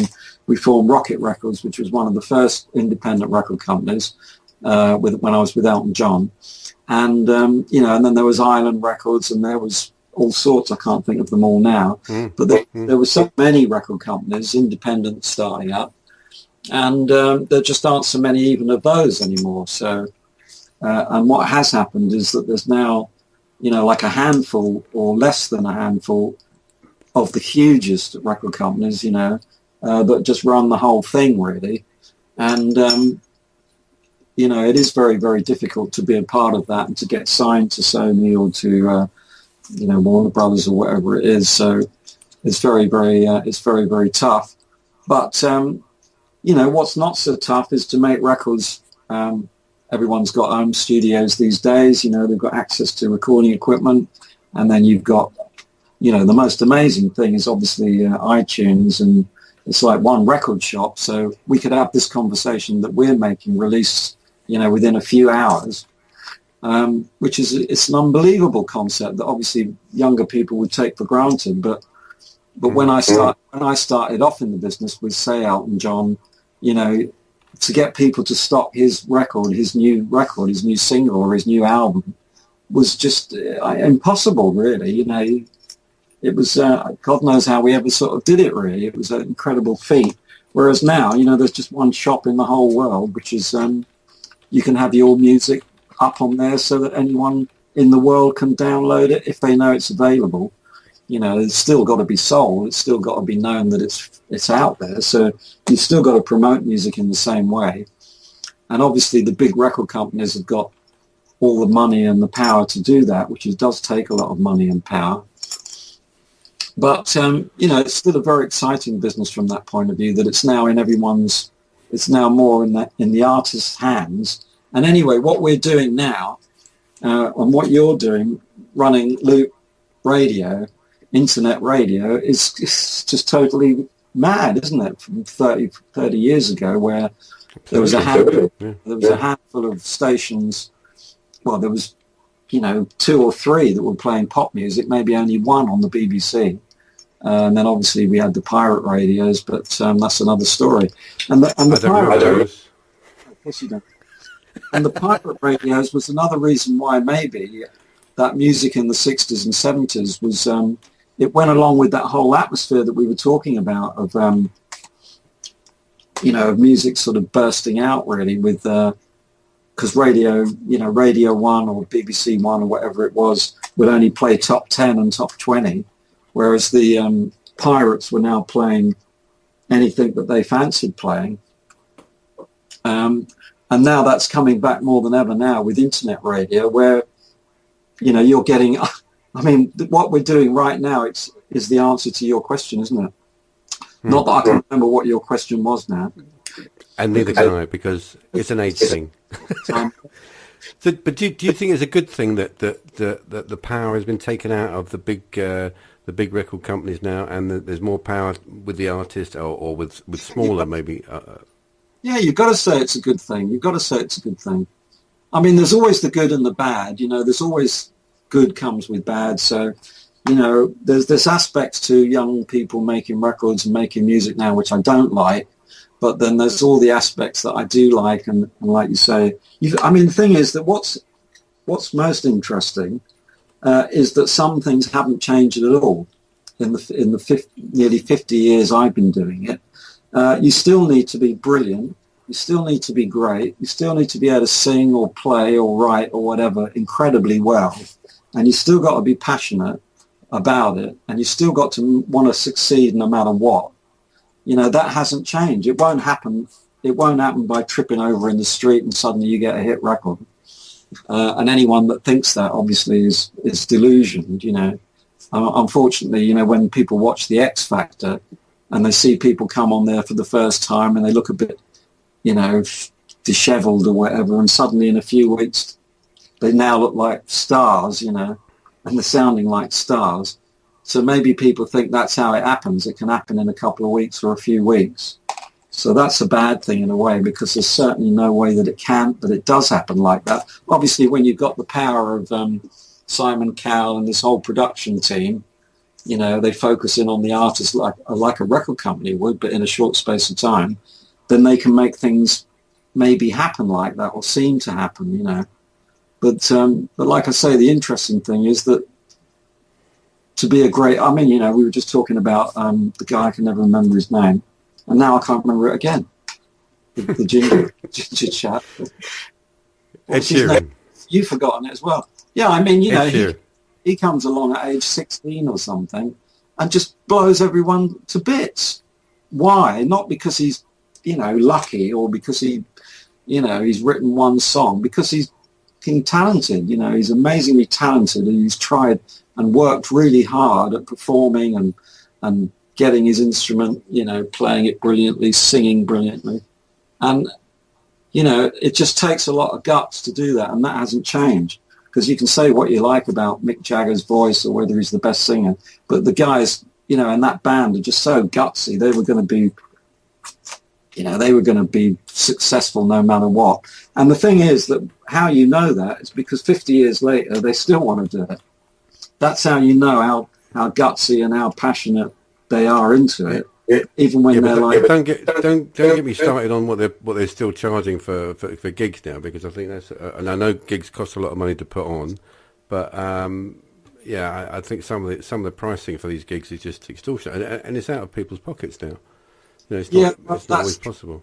Well, that's why now. If we get on to talk about live music, obviously that's why tribute bands are doing so well. Because who can afford to go and see the real thing? But one thing that I there's so many things to talk about is that music's become so devalued, really, which is why the business is very, very difficult to make any money in it, because let's face it, when I was first working for Dick James in 1967, an album was about £2, right?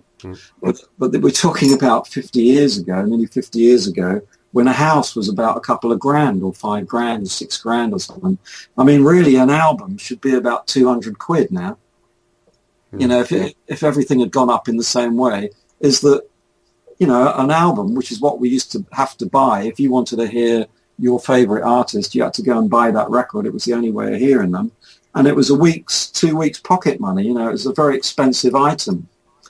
And now, music is generally free. You can listen to anything on YouTube, anything you want to listen to. And if you've got the right gear, you can just copy it as easy as anything. So, for bands like even the Stones and whatever, the biggest bands now, they're just not making money out of CDs like they used to. There's still loads of money to be made, but so that's actually where these bands are making the money now, is on live performances. And in the old days, it used to be the opposite. Artists would make the money out of selling records, and the gigs were more like, you had to pay to play. Even in those days, you were lucky to make any money out of a tour if you were if you were a new band. So, it's kind of reversed. And that's the thing about the business. It's all completely different in the technical and how it all works. But ostensibly and basically it's still the same. You've got to be passionate about it and love it and all that. So it's just the mechanics of it all that are different. But I'm always saying that about, when, the studios have closed down, they just couldn't afford to go anymore because no one's got the money to spend in them. So a lot of the great studios have had to close. Producers, there aren't so many. There's lots of people who want to be record producers, but there's not so much scope, not so many jobs for producers and engineers. And that's because there aren't any studios, So it's, I'll start crying in a minute. Let's play another song before you start bursting into tears. This is your number 4. Your number 4 in your top 10. This is a band called Kill for Eden. This one's called Kerosene.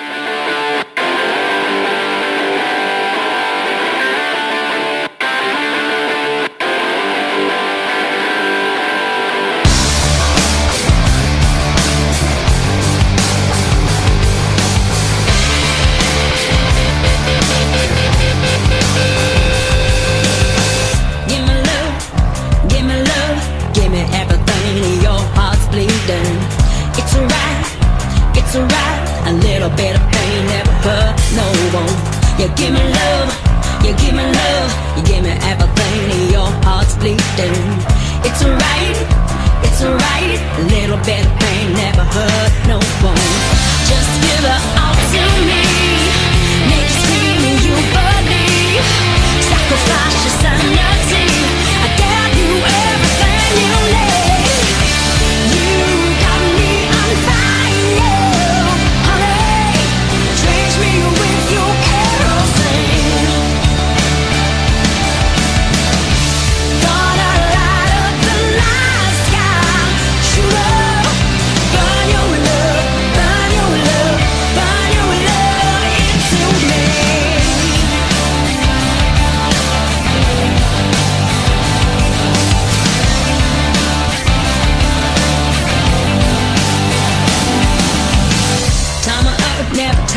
forever, forever tonight. Your sexuality, well, it's like ecstasy. When you come with me. Set your mind and body free. You got me on fire, honey. Drench me with your kerosene. Gonna light up the night sky. Sugar, burn your love, burn your love, burn your love into me.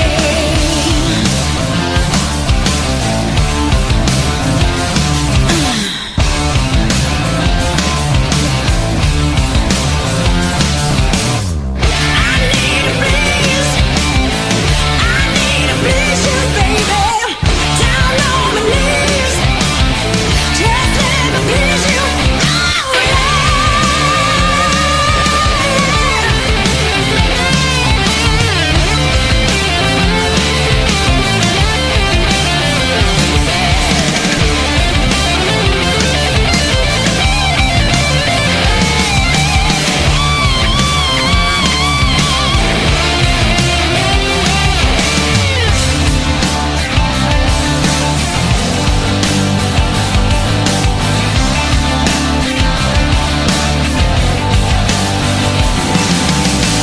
Give me love, give me love, give me everything. Your heart's bleeding. It's alright, little bit of pain never hurt no one. Your sexuality, well, it's like ecstasy. When you come with me. Set your mind and body free. You got me on fire, honey. Drench me with your kerosene.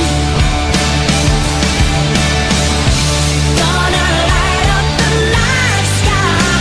Sugar, burn your love, burn your love, burn your love into me. Got me going on fire. That's Kilford Eden there and Kerosene, and it's a number 4 track on the Stuart Epps top 10 on his Stuart Epps competition here. And we're joined by Dave Bowen from Kilford Eden. How you doing, Dave? All right, I'm all right, thanks. And we're also here with Stuart Epps, the awesome Stuart Epps. Which one's he? Which one's he? He's the one. Is you're Stuart Epps, and the other one is Dave Bowen. Yeah. So why did you why did you choose Kilford Eden, Stuart? Well, it's a great track. I really like the track. I mean, I'm assuming that's a girl singer. It might not be, but is that a female singer, Dave? Very definitely, yeah. Oh well, you never know. Sometimes you don't know these days. Best to ask. But no, I mean, and what do you do in the band? What's your contribution? I play the guitar and I write the riffs and the grooves and hook it all up, and then I'll send the tracks over to Lila and she writes the melodies and the lyrics. And is that you playing lead guitar on it? No, it's another guy playing lead guitar. All right. Yeah. Were you playing guitar on that track, right? Yeah, rhythm guitar, yeah. Yeah. And so how did you record that? Were you in a studio all together, or did you do it one person's house, or how did that? We did it in a studio in Soho. Oh, what's it called? Soho Studios. It's Oh, just off Tottenham Court Road. I sort of know exactly where you're talking about. Of course I do, yeah. Yeah. In Denmark Street. Well, it's up the road. It was... off Tottenham Court Road, sorry. Yeah. It's a friend of mine who's got a jingles company, and he likes his rock. He's an old friend, and he said, "Yeah, come in and we'll do it." Actually, I did work in a studio, come to think of it, off Tottenham Court Road, long time ago. But no, it's great. I mean, obviously it's a great thing to go in and do it that way, and you come out with a great result. Yeah, thanks very much. Yeah. I mean, she is. Who's that? That's her, is it? No. Is that Lola laughing? It's a wicked laugh, isn't it? No, she's got a stunning voice. I mean, she gets into it. I don't know. Maybe when she starts really getting up there into the real high register, it really takes off. And maybe that you know, I mean, it's one of those things, isn't it? If this was supposed to be a single, like, and you want to get played on Radio 2 or whatever, we'll probably have to cut it down a bit because it's 4:33 at the moment, and there's a big solo section. You know, so maybe you'd have to condense it down into a more manageable arrangement with her featuring. But anyway, it's a great band. Do you play live a lot? Yeah. We're playing this Wednesday at the Fiddler's Elbow in Camden. Ah, no, well, brilliant, yeah. Good stuff to come and see you play. Yeah, you're welcome. Killforeden.com. It's got all the details. Right. And how long have you been... Sorry, Stuart. Sorry. How long have you been together as a band then? About 4 years. We've done one album and an EP, and now we're writing songs for our second album. Brilliant. And yeah, been gigging around. Absolutely. And do you have a manager? No, we don't. No, we do it ourselves. That's a funny thing, isn't it? I don't understand that. I don't understand why every band, especially if it's been going for 4 years, doesn't have a manager. Yeah, I know what you mean. I think they've got to see us selling loads of T-shirts and pulling lots of people before they'll get involved. Yeah, so, right. Really, they should just be involved because they like the music and they can see you can be going somewhere. Really, that's how it used to be. Yeah, well, that's what I'm looking for, is someone who can recognise that what we've got is something special. Yeah, well, it is different. It's difficult to find. It's difficult to find a good manager, that's for sure. But I've definitely got to keep looking because you know, you need someone out there sort of working on your behalf. But as far as and so who's been producing your stuff then up to now? Yeah, well, it was my mate with the studio, the Jingles company, and. So you've got a jingles company, mate, and you're not doing jingles for Loop Radio. What's all that all about then? So did you do the album at Soho Studios then? Yeah.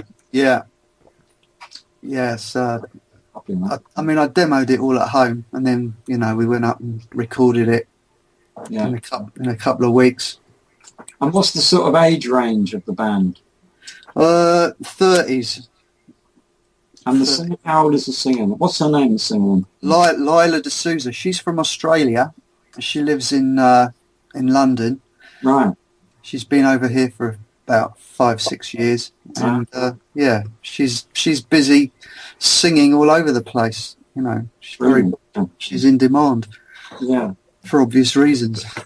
Yeah, But that wasn't something that you saw back in the day, was it? I mean, rock bands with female singers, and we've had quite a few bands on Loop Radio recently with brilliant rock singers, female singers, and it's good to see, but it's quite a rare thing, I think. Well, I suppose Well, Noel Gallagher says that women can sort of clean guitars, but they can't play them. That's a terrible thing to say, isn't it? But he did say that. Good old Noel. It was a male-dominated industry, really, in the 60s, and it was like a bit like a ship. You keep women out of the studio, keep girls out of the studio. They're unlucky and all that. They'll mess it all up, and they just sort of bring in the tea and stuff like that. And the girls that did make it, they just had to be so tough, as the ones that we know who did do well were tough. I guess Susan Quattro's is the one that comes to mind. The one I remember probably first, one of the first female rock singers. In England, I was trying to think of the amazing rock singer in the States. Why can't I think of it? They all got ginger hair. What was her name? I can't think of it now. You've got to think about people with ginger hair, haven't you? Come on. I can't think of the name. What's her name then? The classic 60s, who died very young, probably about the age of 23 or whatever. What was her name? Yeah. No one can think of it? Come on, who was it? I know. Anyway, in the chat room. Joan Jett, someone's to say. No, not Joan. No, Pat Benatar, no. I don't know. I can't think of it. It's a plug. Anyway, that's the thing that you can sort of keep in your hand. There weren't that many. But Janis Joplin. Thank you very much. Joplin. Yeah. Janis Joplin. That's Thank God for Google. Yeah. Well, what did you just do to Google? But yeah. Female singer, and all that comes up is Janis Joplin. That's amazing. Yeah. But it's true though. What Kenny's saying is that it was. But I mean, it's gone mad now because every bloody record on the radio is a female singer. There doesn't seem to be any male singers left anymore. Where have they all gone? I don't know where. I don't even know where all the males are. There seems to be all women out there now, doesn't there? Gangs of women. You don't see gangs of blokes anymore, do you? But roaming in the streets, singing. That's it. But anyway, you found a great one there, Dave. She's got a great voice, absolutely. And, I mean, maybe that's the thing. Maybe that's where you get them from is Australia now, not so much from the UK. I'll probably get killed for that. But I don't know. There still seems to be that more of that passion in rock music in Australia that there was here in the 70s and 80s. Mm-hmm. People who want to make great rock music still, and they're prepared to sing their what's-its off, to get there, and that's what she's doing there. She's really roaring. So, there's a great guitarist. It's obviously a great band. Good stuff. It's all good stuff. Thanks very much. Good name as well. I like that. I don't know what it means, but what does it mean, Dave? Yeah, what does it mean? Oh, it's a deep and meaningful one that. Yeah, here we go. Came up. Yeah, it's to do with the idea of creating Eden, paradise on Earth, but in the process you destroy lots of things as well. Oh, I like that. Yeah. If I'd have known that, I'd have made it number one. You see. You should have mentioned it in your bio. Yeah, if I'd have known that. Yeah. That's a great name. Kill Free. Has there been another band called that? Is there another band called that? Not as far as I know. We're number one on the Google searches, so... That's bloody brilliant. I think you ought to have won just on that, on the name then. All right, that's good. That's so hard to find a name that no one else has got. Yeah. I mean, who came up with it? Oh, Lila came up with it. Yeah, brilliant. Yeah. Well, her name's pretty unusual as well, let's face it. Yeah. She's good. It's good. Well, I wish you all the best, Dave, with it. And absolutely. If you need a producer and you've got $100,000 to spend, I'm your man. That's it. Thanks for coming on, Dave. Nice talking to you, mate. Cheers, mate. Cheers, Kenny. Yeah, cheers. Take it easy. I didn't mean it. I meant I was going to say, considering who you are and what you've done and where you've been. I think what you charge to mix and master now a track is really reasonable nowadays. To be honest. But what you don't know is that I'm actually talking to you from a phone box in the middle, the middle of Clapham High Street, and that's where I live now. Is that your studio? Yeah, that's it. It's all cramped. This phone box. I've got my laptop in one side of it, and anyway. There's no point in trying to extract millions of pounds from, indie artists who who are not being financed by a record company or a production company or whatever. So try and be reasonable and try and do what's possible. That's the thing.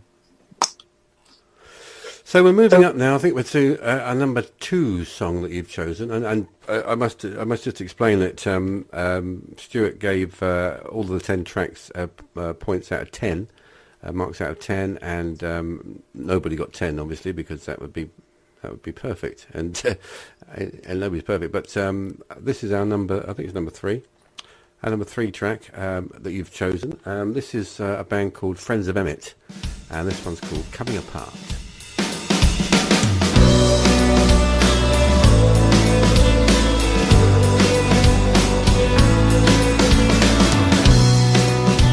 There's another way out of this hole, another way out of this hell.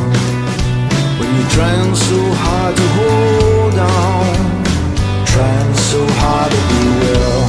There was a voice in your head said, hold on, there might be an easier way. There's a chance that you might beat the swell, a chance that you might beat the wind.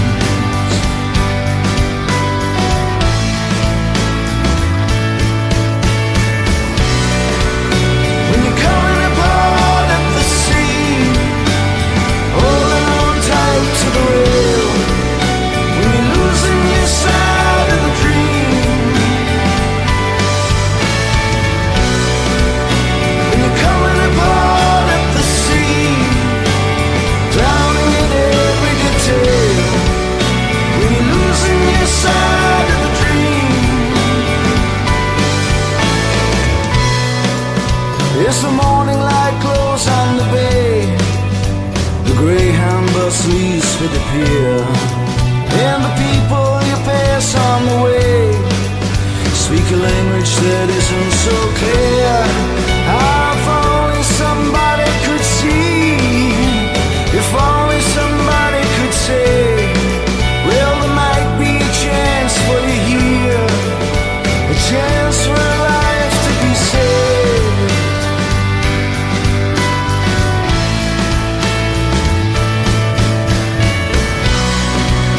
When you're coming apart at the seam, holding on tight to the rail, when you're losing your side of the dream, when you're coming apart at the seam, drowning in every detail, when you're losing your side of the dream.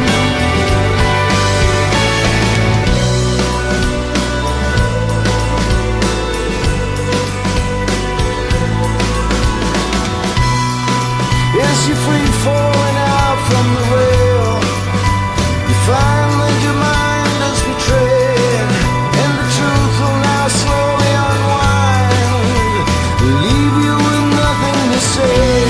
There was a voice in your head said, hold on, there might be an easier way. Now the voices are leading you on, as you drown in the choices you made. That's Friends of Emmett there, and Coming Apart at the Seams. Yeah, that's a great track. I mean, Friends of Emmett are a brilliant band. They're an Irish band. Half of them are in Ireland. The other half are in Los Angeles.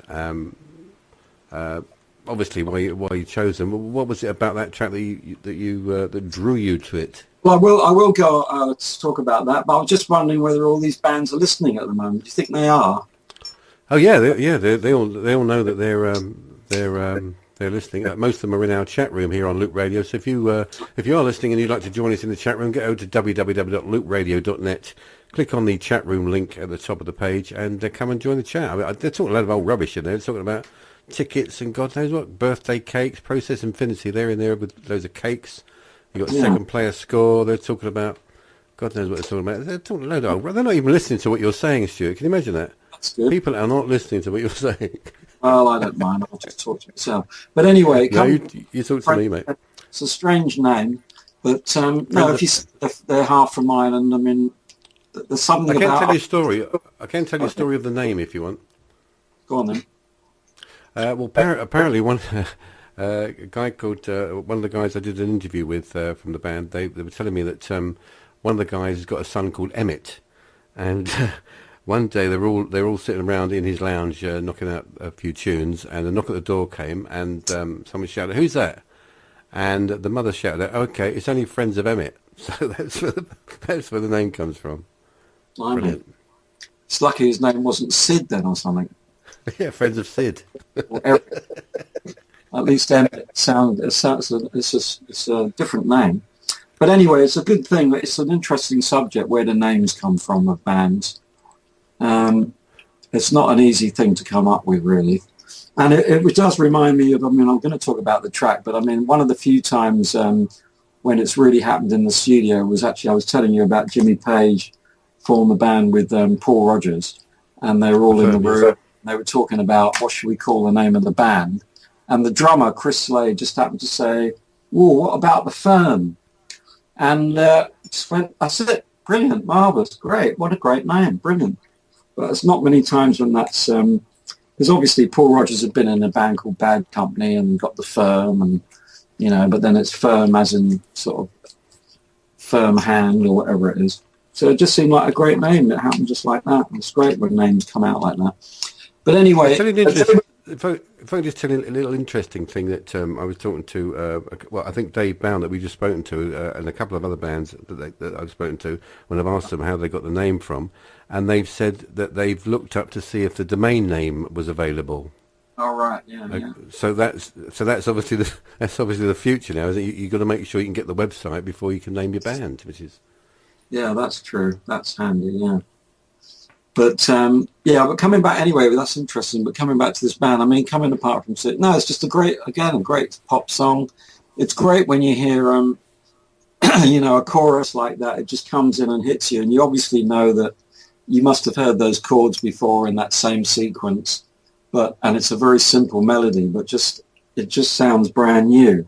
It does sound like you haven't heard that chorus before, and that's a song that will stick in your head. You wake up singing it, and I always used to think that, because I've always got a song in my head first thing in the morning, and I thought, well, I wonder if this is this is a way to, these are all hit records, until I woke up singing the Lumberjack song from Monty Python.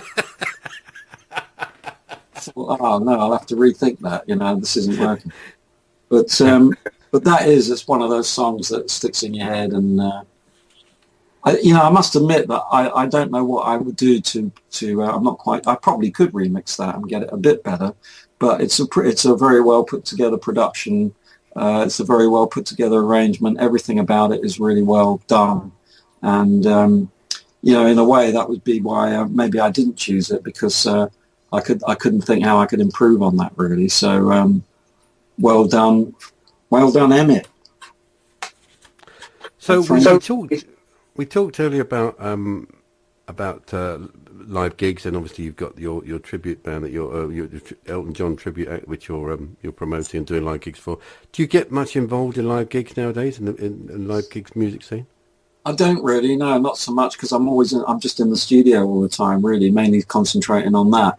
I mean, I have done with artists when I've been managing other artists and bands. I get more involved in, your last guy was saying about the Fiddler's Elbow and Chalk Farm, or whatever it is. I used to go to all those places. I mean, it is a bit depressing often,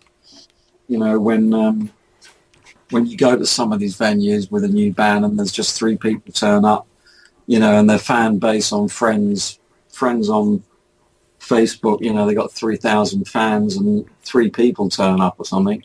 So it can get a bit depressing, but then again, there's nothing better than being in a venue when you got a new band playing and you got a good crowd in, and it's all going well and everything's going great. So, but I do tend to be more in the studio these days than at live gigs. I can't remember when I last went to a live gig. I'm going to bore the arse off people again, because I've been having this conversation with bands around the world about live gigs, and the story that seems to be coming from all over the world, not just in the UK and in Australia and in America as well, is that there just isn't enough live gigs anymore. I mean, when I was out there doing it, there was places like the Pheasantry in Chelsea, there was the Red Lion in Fulham, there was loads of pubs and clubs and places you could go and hear live music, and apparently now you can't, which I find really sad, Well, it's, I mean, the live scene has also been taken over a lot by tribute artists, which... So it's your bloody fault then. It's your fault with your Elton John tribute band. You're taking over all the gigs.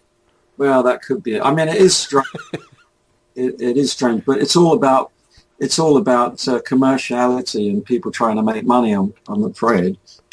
And that is all the pubs are going over to being karaoke bars, and everybody wants to be the star rather than going to listen to a band. They want to be out there singing it and sing. Yeah, but it's all about them having to make money, and it's all about that they'll only book an indie band if they bring in like 100 guests and all that, and they're all paying and they're all drinking away, so they're going to make some money out of it, and then they still don't generally pay the artist anything either. So it's just very, very tough. It's very tough for those bands. But I mean, maybe that's a good thing, because otherwise, everyone would be able to do it, and there'd be millions of bands, and it would be even tougher to get away with a band or with an artist than it is already. So if you've got a great artist and they're going to be great live, you can still make it. Because there's not this every pub you go into has got a new band all trying to make it, which actually was more like we're saying it was in the 60s, when in London and any night of the week there'd be the Who playing and Small Faces and the Stones, and they were just the Marquee was the big venue that I used to go to all the time in Wardour Street, where Hendrix played, and Thin Lizzy. I went to their first gig at I mean, it doesn't seem. It's going to get sad again, Kenny, because we're going to go sort of sound like it all happened in the old days. But I can remember. I think it did. You know, unfortunately. When I was working at Rocket Records, which was 101 Wardour Street, and then in the business, everyone would say, right, everyone go down to the marquee tonight because there's this new band playing, Thin Lizzy. They're going to get signed. They're amazing. Everyone had heard their tape. And you went there and you couldn't move because there was like just packed, you know, to the rafters, really. Sweat running down the walls and all that. I think it was sweat anyway. And, you know, and it was amazing gigs, amazing live action, and they were real experiences. You know, I went to see The Nice there and all sorts of amazing artists, really. But these are the sort of places where bands built up a following. You know, they would play all these gigs, and you know, fans would follow bands to all over. Mainly, I'm talking about London now because that's where I come from. I was born in London. That's where that's what I'm talking about. So they would follow bands to all these gigs, all, you know, different pubs all over the place. And you built up a following, and that's where the AR people came along and heard these bands, because they would have a big raft of people going to a pub or whatever it was, wherever they were playing, and that's where you heard them. Yeah, I mean, I think now more than ever, bands and artists seem to be more manufactured. That's what's happening, isn't it? So they're sort of built up in people making demos in their homes.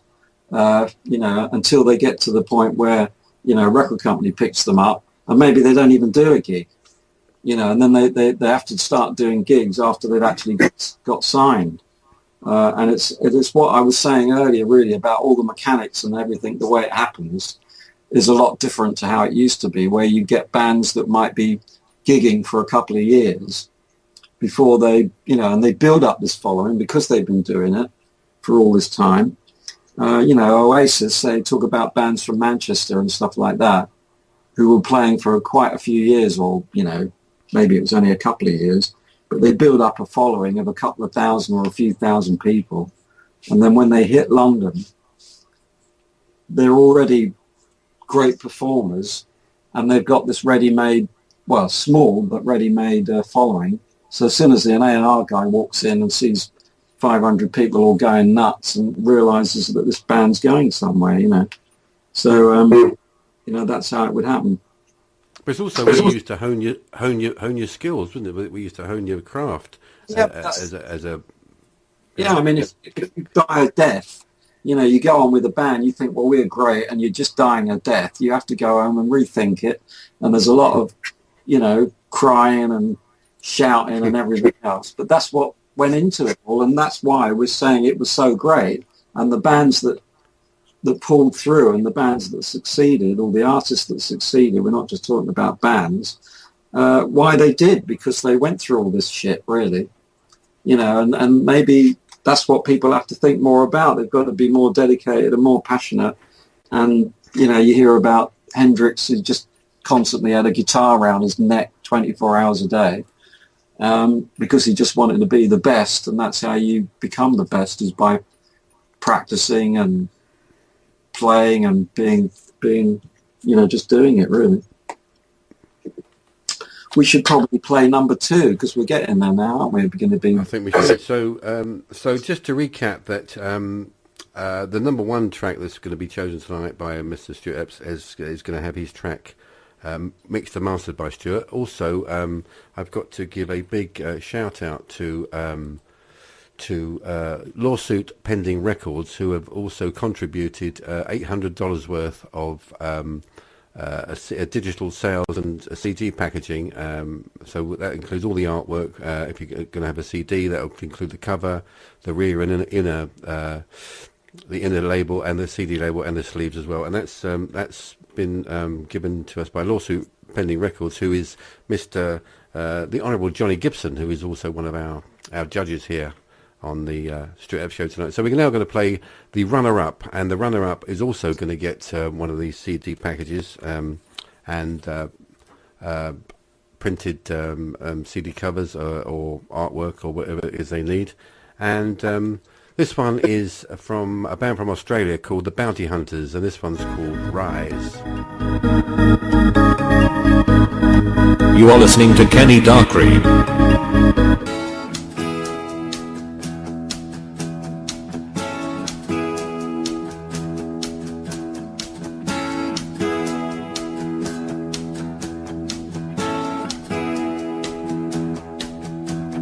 Clouds rolling in, block out the sun, feeling real low, nowhere to run. Wonder how long you can carry this weight.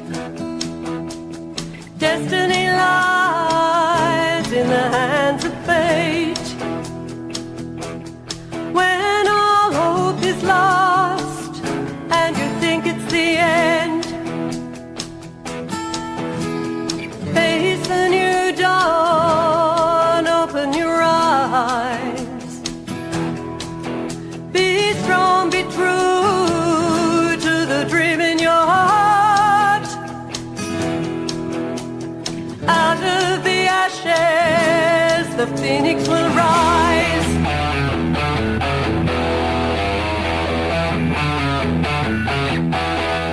Turn things around, make a new start, find some hope, faith in your heart. When you've taken a fall, you're down on the ground, be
That's the Bounty Hunters there, a track called Rise, and that is our runner-up on our Loop Radio Stuart Epps competition.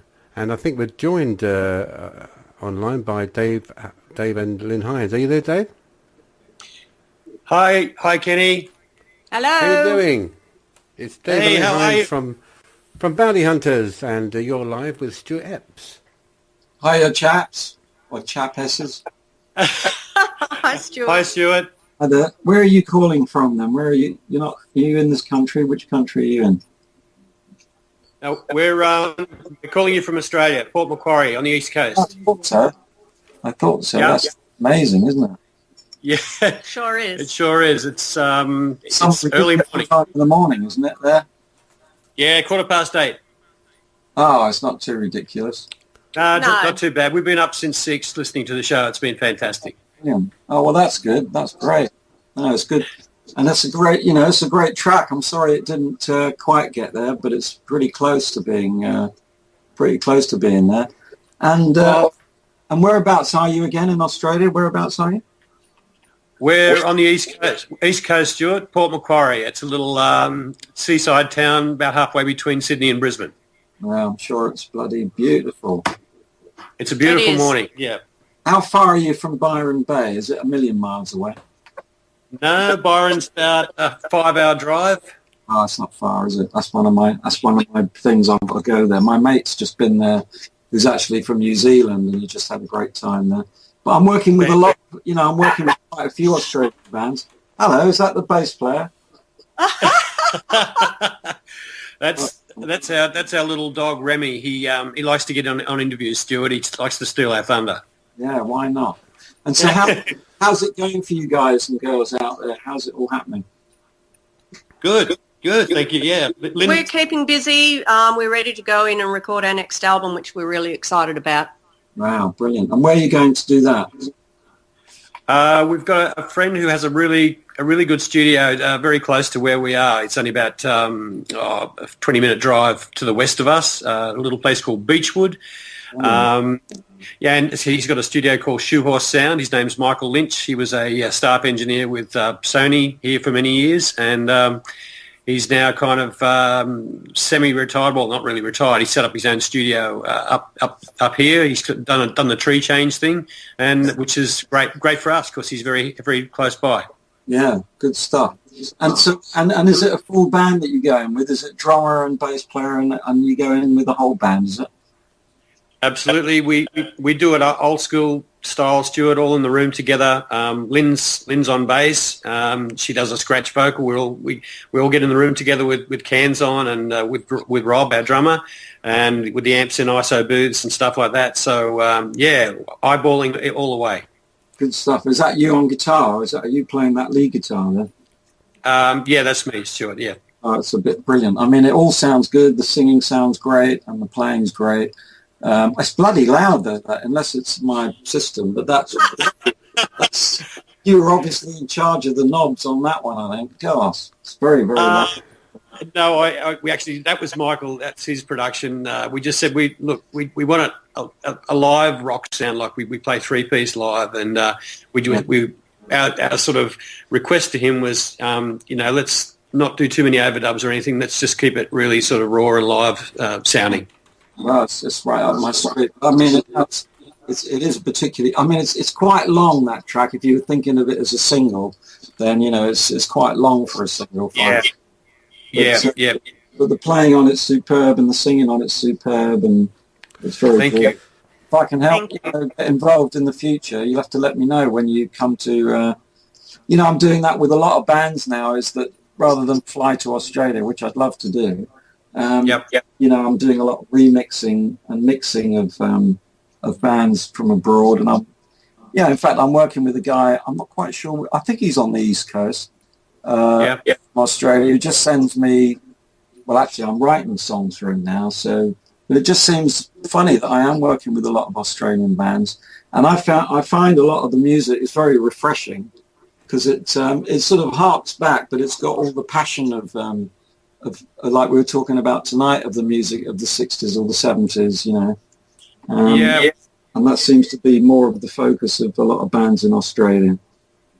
Absolutely. I think because we're pretty, we're geographically we're fairly isolated down here, so we've got to reach out to get our stuff across there. But as I said, we've been listening to the whole show this morning, and very interested in what you've been saying, Stuart. And Lynn's favourite and my favourite singer is Paul Rodgers. So it was a buzz to hear that you worked with him. He's amazing. Yeah, absolutely. Absolutely, yeah. Yeah, well, that's getting the show. But Dave's been around the scene a while, and he's played with I think a band called Rabbit in Australia, which was had quite a future in quite a career on the Australian circuit, didn't he, Dave? Yeah, back in the day, Kenny. That's right. Yeah, that's quite a while ago now. But we were doing. I love your style of playing. I mean, it sounds like a Les Paul that you're playing there, is it? Yeah, you got that one right, Stuart. That was Les Paul. Yeah, yep. You know your guitar sounds. Yeah, well, the thing is that you can, it's you can kind of pick it up from the rhythm, but it's when you go into the lead. Yeah. It does sound like a bit of an old one as well. It doesn't sound like it. It might have a few years on it as well. It's just got that extra quality about it, or that sound that unmistakable. Well, it's it's a 94 Black Beauty custom, Stuart. So, she's got a few miles on her. Yeah, it's had a few. That's it. Well, you play it great, and it's a great band, and maybe we'll work together in the future. It'd be really nice. Thank you so much, and That'd be it's been amazing to hear your stories this morning about Elton and Paul Rodgers and everyone you worked with, and thanks so much for having us on. And second, hey, we are absolutely stoked with that, and it's a great honor. Thank you. Great, good stuff. And don't forget, guys, that you'll also have an album cover of your choice done by another Australian, the Honourable Johnny Gibson. And that's a timeless offer. So anytime you want that to do it, he will do that for you. And whatever album. That's amazing, Fantastic. Kenny, and that couldn't be more timely because, as Lynn said, we're just about to go and do the next Bounty Hunters album in the next couple of weeks. We're starting to record, so that will be absolutely fantastic to have that ready to go for that. That's amazing. Thank you. I'll put you in touch with Johnny after the show. But that's congratulations to you Right. guys. You both deserve it. Oh, thank you so much. Thanks, Kenny. Really appreciate it. And thanks, Stuart. And thank you, Stuart and Kenny. And go Loop Radio. Okay, cheers, Matt. Cheers, mate. Nice talking to you guys. Take it easy. You too. Thank you. You too. Bye. Bye. That's a lovely couple. Lovely couple of guys, and brilliant musicians, and just nice people. I'm amazed at the amount of nice people. Because when I was trying to do it seriously back in the day, when I was young and foolish, and there was a lot of competition, and I've talked this before with people, a lot of competition with bands, and it was all a little bit of aggression going on. If you were on a doing a gig with a band, but nowadays there seems to be a lot of nice people around that are just helping each other, supporting each other. I'm not sure that's always a good thing, though. I think there may be people who are a bit too nice. No. Yes, no, because some of that aggression and some of that rivalry would spur people on to be that much better. Whereas, that sometimes, like I was saying, that sort of friction is what made for great, some of the greatest bands have got, like, apart from not getting on as just mates, they got actual sibling rivalry going on. And, you got obviously the classic being Oasis and who's the other band? Can't remember now, where the drummer and the guitarist and the singer hate each other. The Kinks.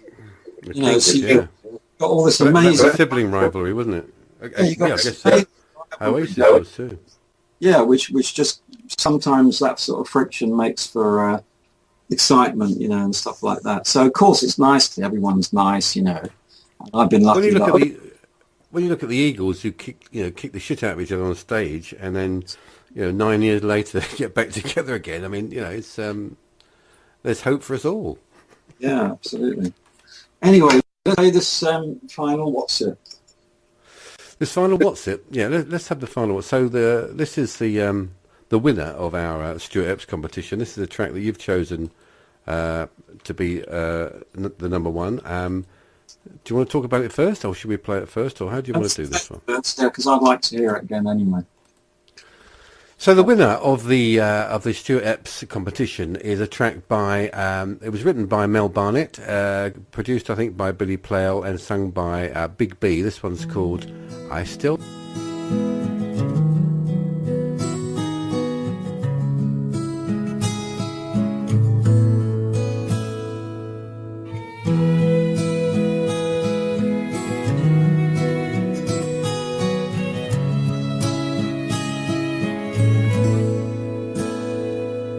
Her clothes are a mess, makeup smeared down her beautiful face.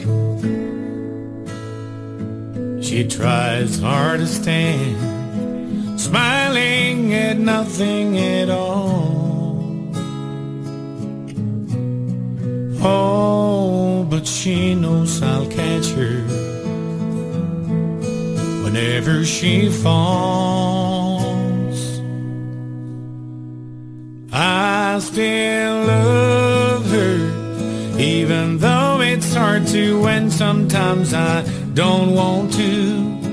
But before the drink takes over her mind, I still see the woman I love hidden inside.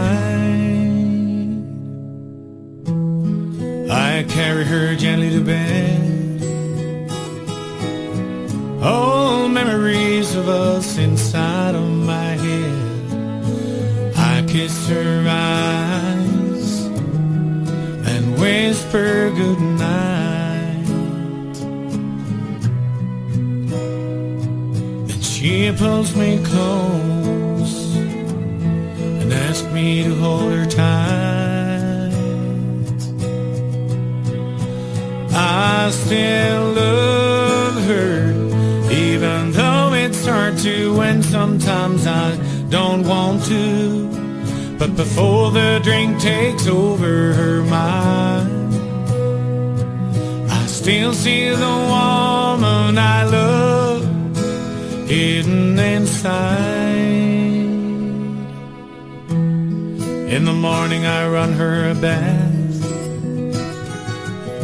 washing her hair. We talk and laugh. I hold her in my arms and say it'll be okay,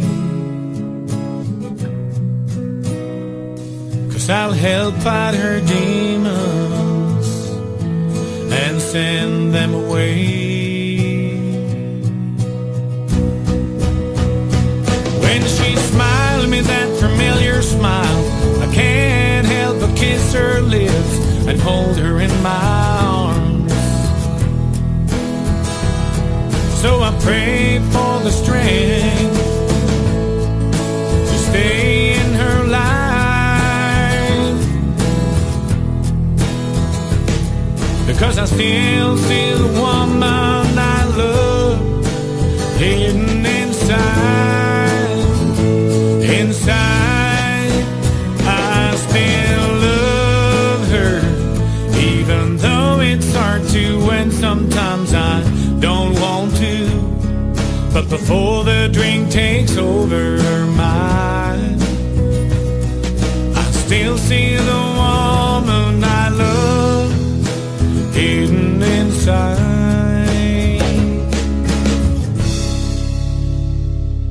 I still see the woman hidden inside. When sometimes I don't want to. So that is the track that was chosen by Mr. Stuart Epps to be the winner of the Stuart Epps competition, and we are joined in live on air by the awesome Mel Barnett, who's the lyricist, and Mr. Bjorn Vidal Amdahl, who is Hello. Big B. Hello. Hello. Hello. Thank you so much. That's absolutely fantastic. Brilliant, brilliant. And So we're why did you about, choose that one, Stuart? well, because it's brilliant. That's why. It's heartfelt, beautiful lyric, beautifully sung, really well put together, and well, it made me almost weep. Really, I mean, it's just got a lot of passion, and it's just beautiful. It's one of those beautiful tracks that you don't often hear, and there it was. And as soon as it came on, it just had to be, you know, for all those reasons, had to be the winner. Really, that was it. Cool. Thank you. What lovely words. Yeah. And so, Mel, whereabouts are you then? Because I'm not far from Oxford. I'm in a little place called Stow-on-the-Wold in the Cotswolds. That's No, amazing. well, yeah. Oh, that really was. It's a beautiful village, isn't it? I'm really lucky. It's a beautiful part of the world. Yeah, And because when I was working for Rocket Records for Elton, we had our launch at a place just down the road from you called Morton in the Marsh. oh, well, that's like 2 minutes away from me. Right. Well, I did the whole thing actually. I sort of put it all together, and we had this. I don't know why we chose there. I don't know how I found that place. But anyway, we hired the hall in the middle of the village, and Elton John was there, and Muff Winwood from Island Records, and Kiki D, and Dave Stewart was there. Wow. Yeah, What an amazing place for you to pick. I know there used to be an old studio in Chipping Norton. I gather Status Quo and people like that used to go there. Yeah, I recorded at Chipping Norton a lot. Yeah, that was a great studio. And we were saying it's a shame that a lot of the studios have closed down. But anyway, so there's you on the line from there. And then who else is here to do with the song? We've got Big B, who's our singer. Yes. Hello. Yeah, how are you doing? And whereabouts are you? Where are you?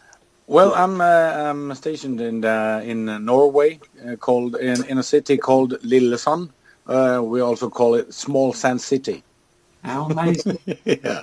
And so, how did you get together then? How did you get together? Well, I've had worked with country music for almost 28 years now. So I have been posting some songs out on the internet and Facebook and everything, and then just a day it just popped up a message from Mel, and she asked me if I could do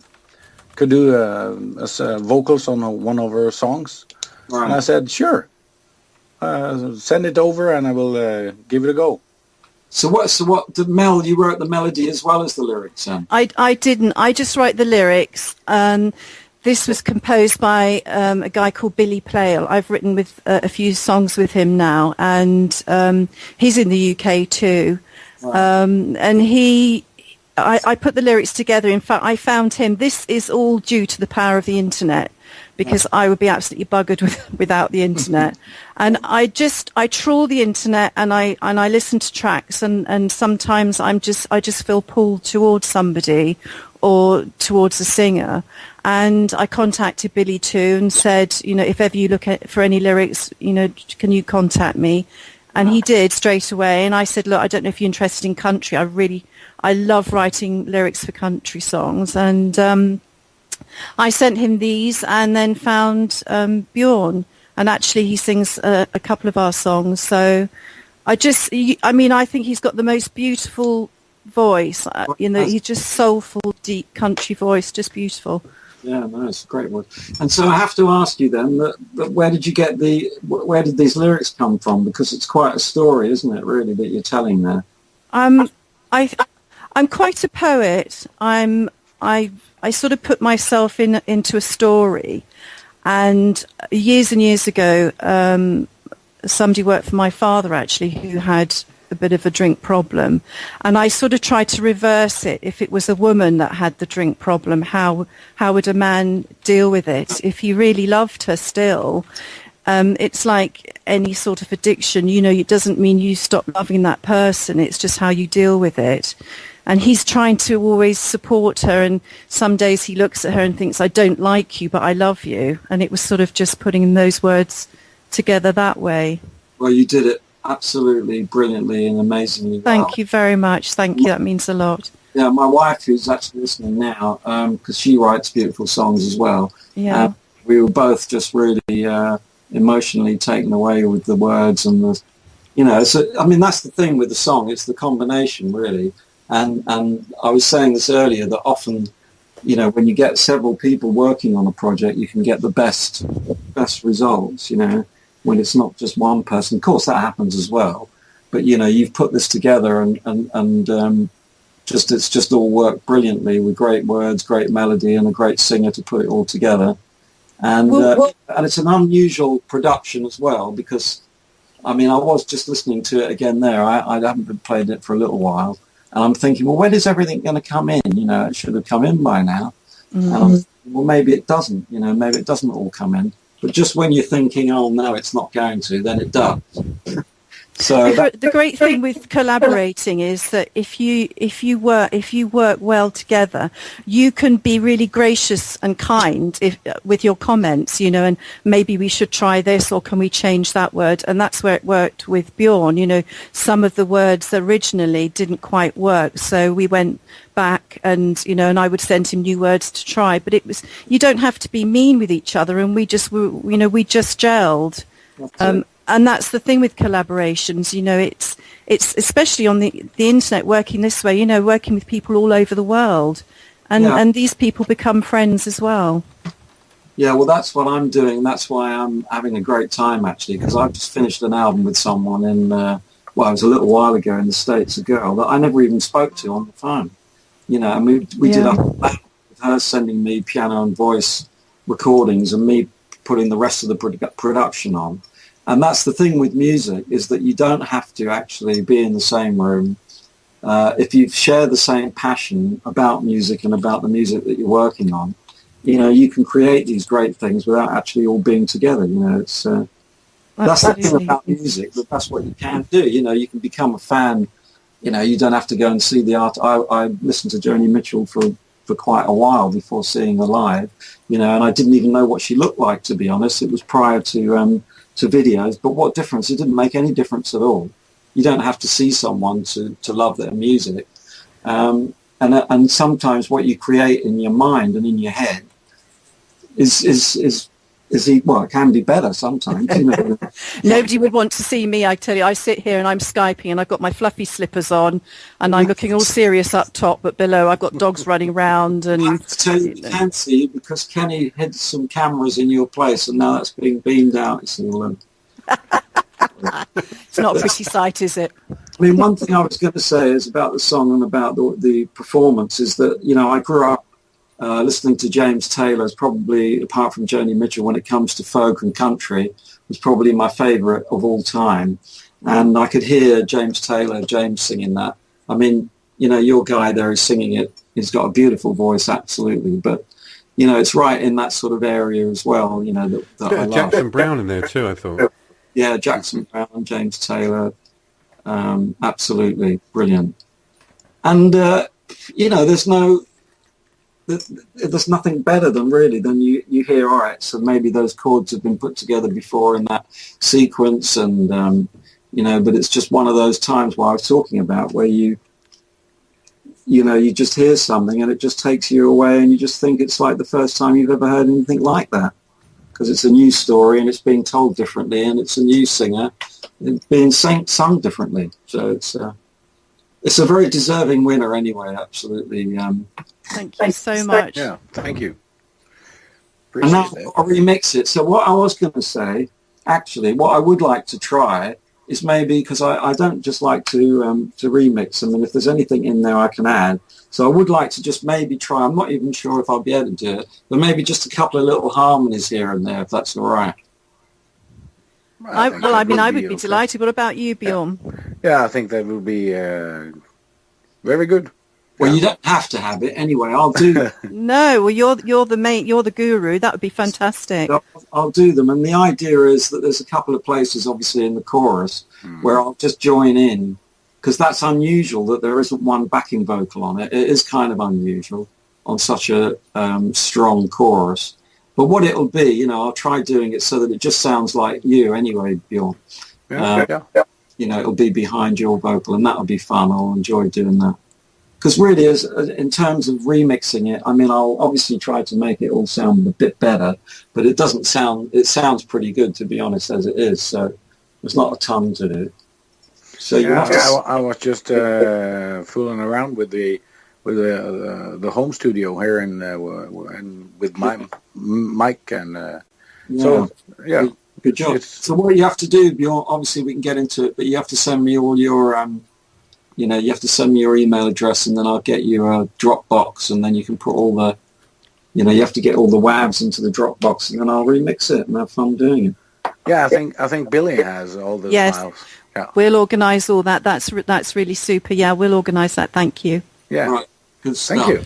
You're in We'll get you all in touch after the show, and we look forward to playing the remixed Stuart Epps mastered thing on Loop Radio when it's done. Yeah, Fantastic. I think both of us are looking forward to it.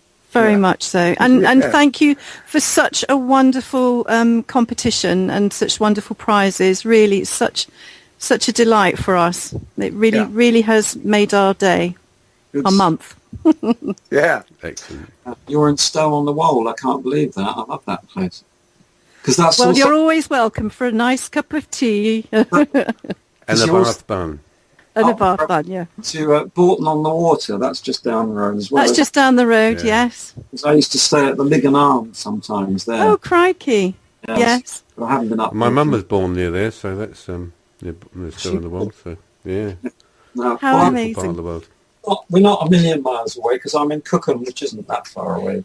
No, and actually my father used to be very near you at Cookham. He had offices in Eaton High Street in Windsor.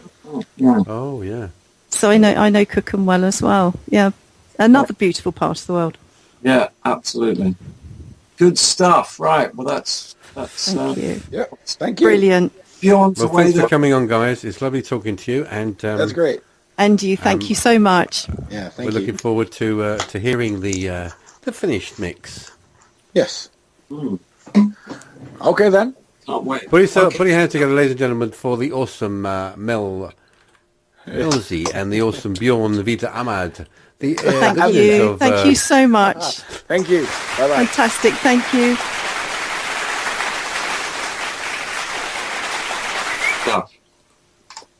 Do you think anyone's listening to us, Kenny? Do you think Everybody's still listening. We've still got a full chat room there. So I'd like to thank everybody that listened to us tonight in cyberspace, and everybody that joined us in the chat room and joined us on Twitter and on Facebook. Thank you very much for your comments and your love and your good wishes. And thank you especially to our wonderful friend here on Loop Radio, Mr. Stuart Epps, who has put this competition together and spent so much time listening to all the tracks and judging them and sharing his wonderful experiences here with us tonight. I mean, it's been brilliant just talking to you, Stuart. I could talk to you all night long. Really, it's fantastic.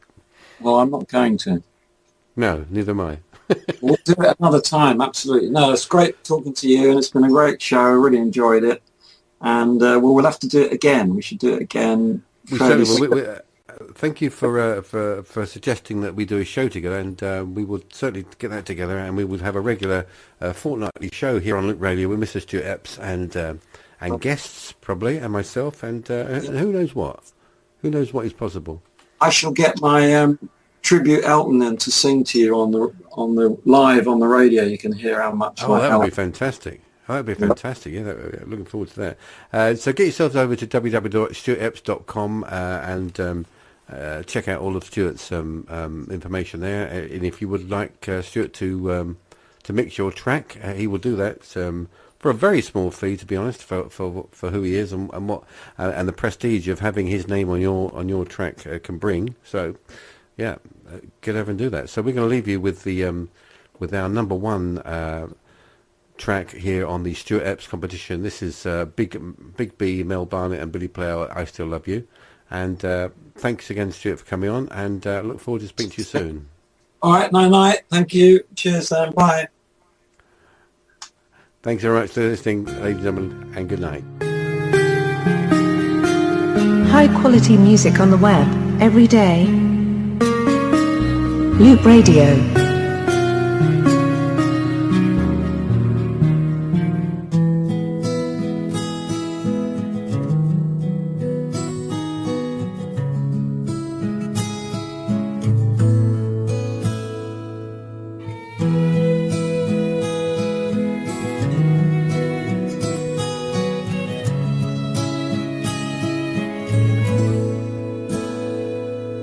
Her clothes are a mess, makeup smeared down her beautiful face. She tries hard to stand, smiling at nothing at all. Oh, but she knows I'll catch her whenever she falls.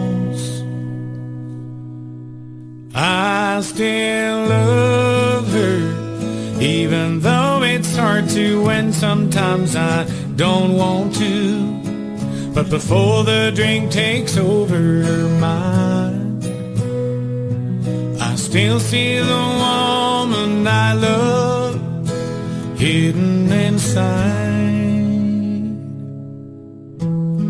I carry her gently to bed, old memories of us inside of my head. I kiss her eyes and whisper goodnight. Then she pulls me close and asks me to hold her tight.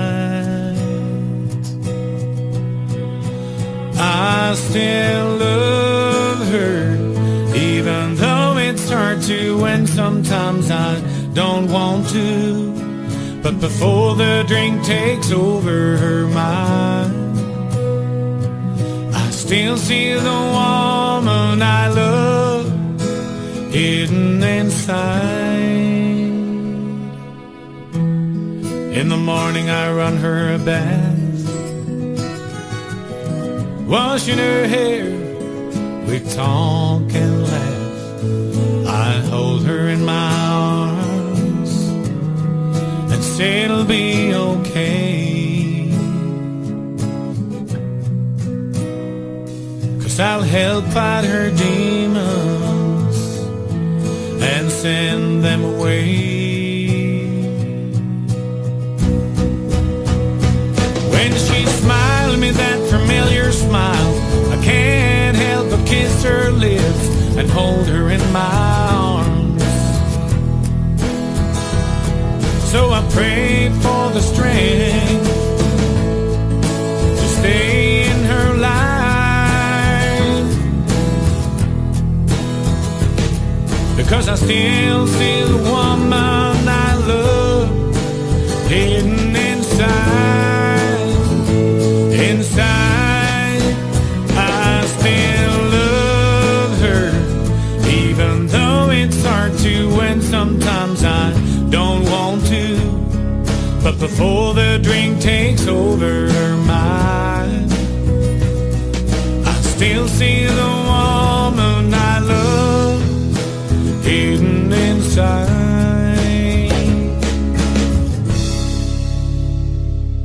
I still see the woman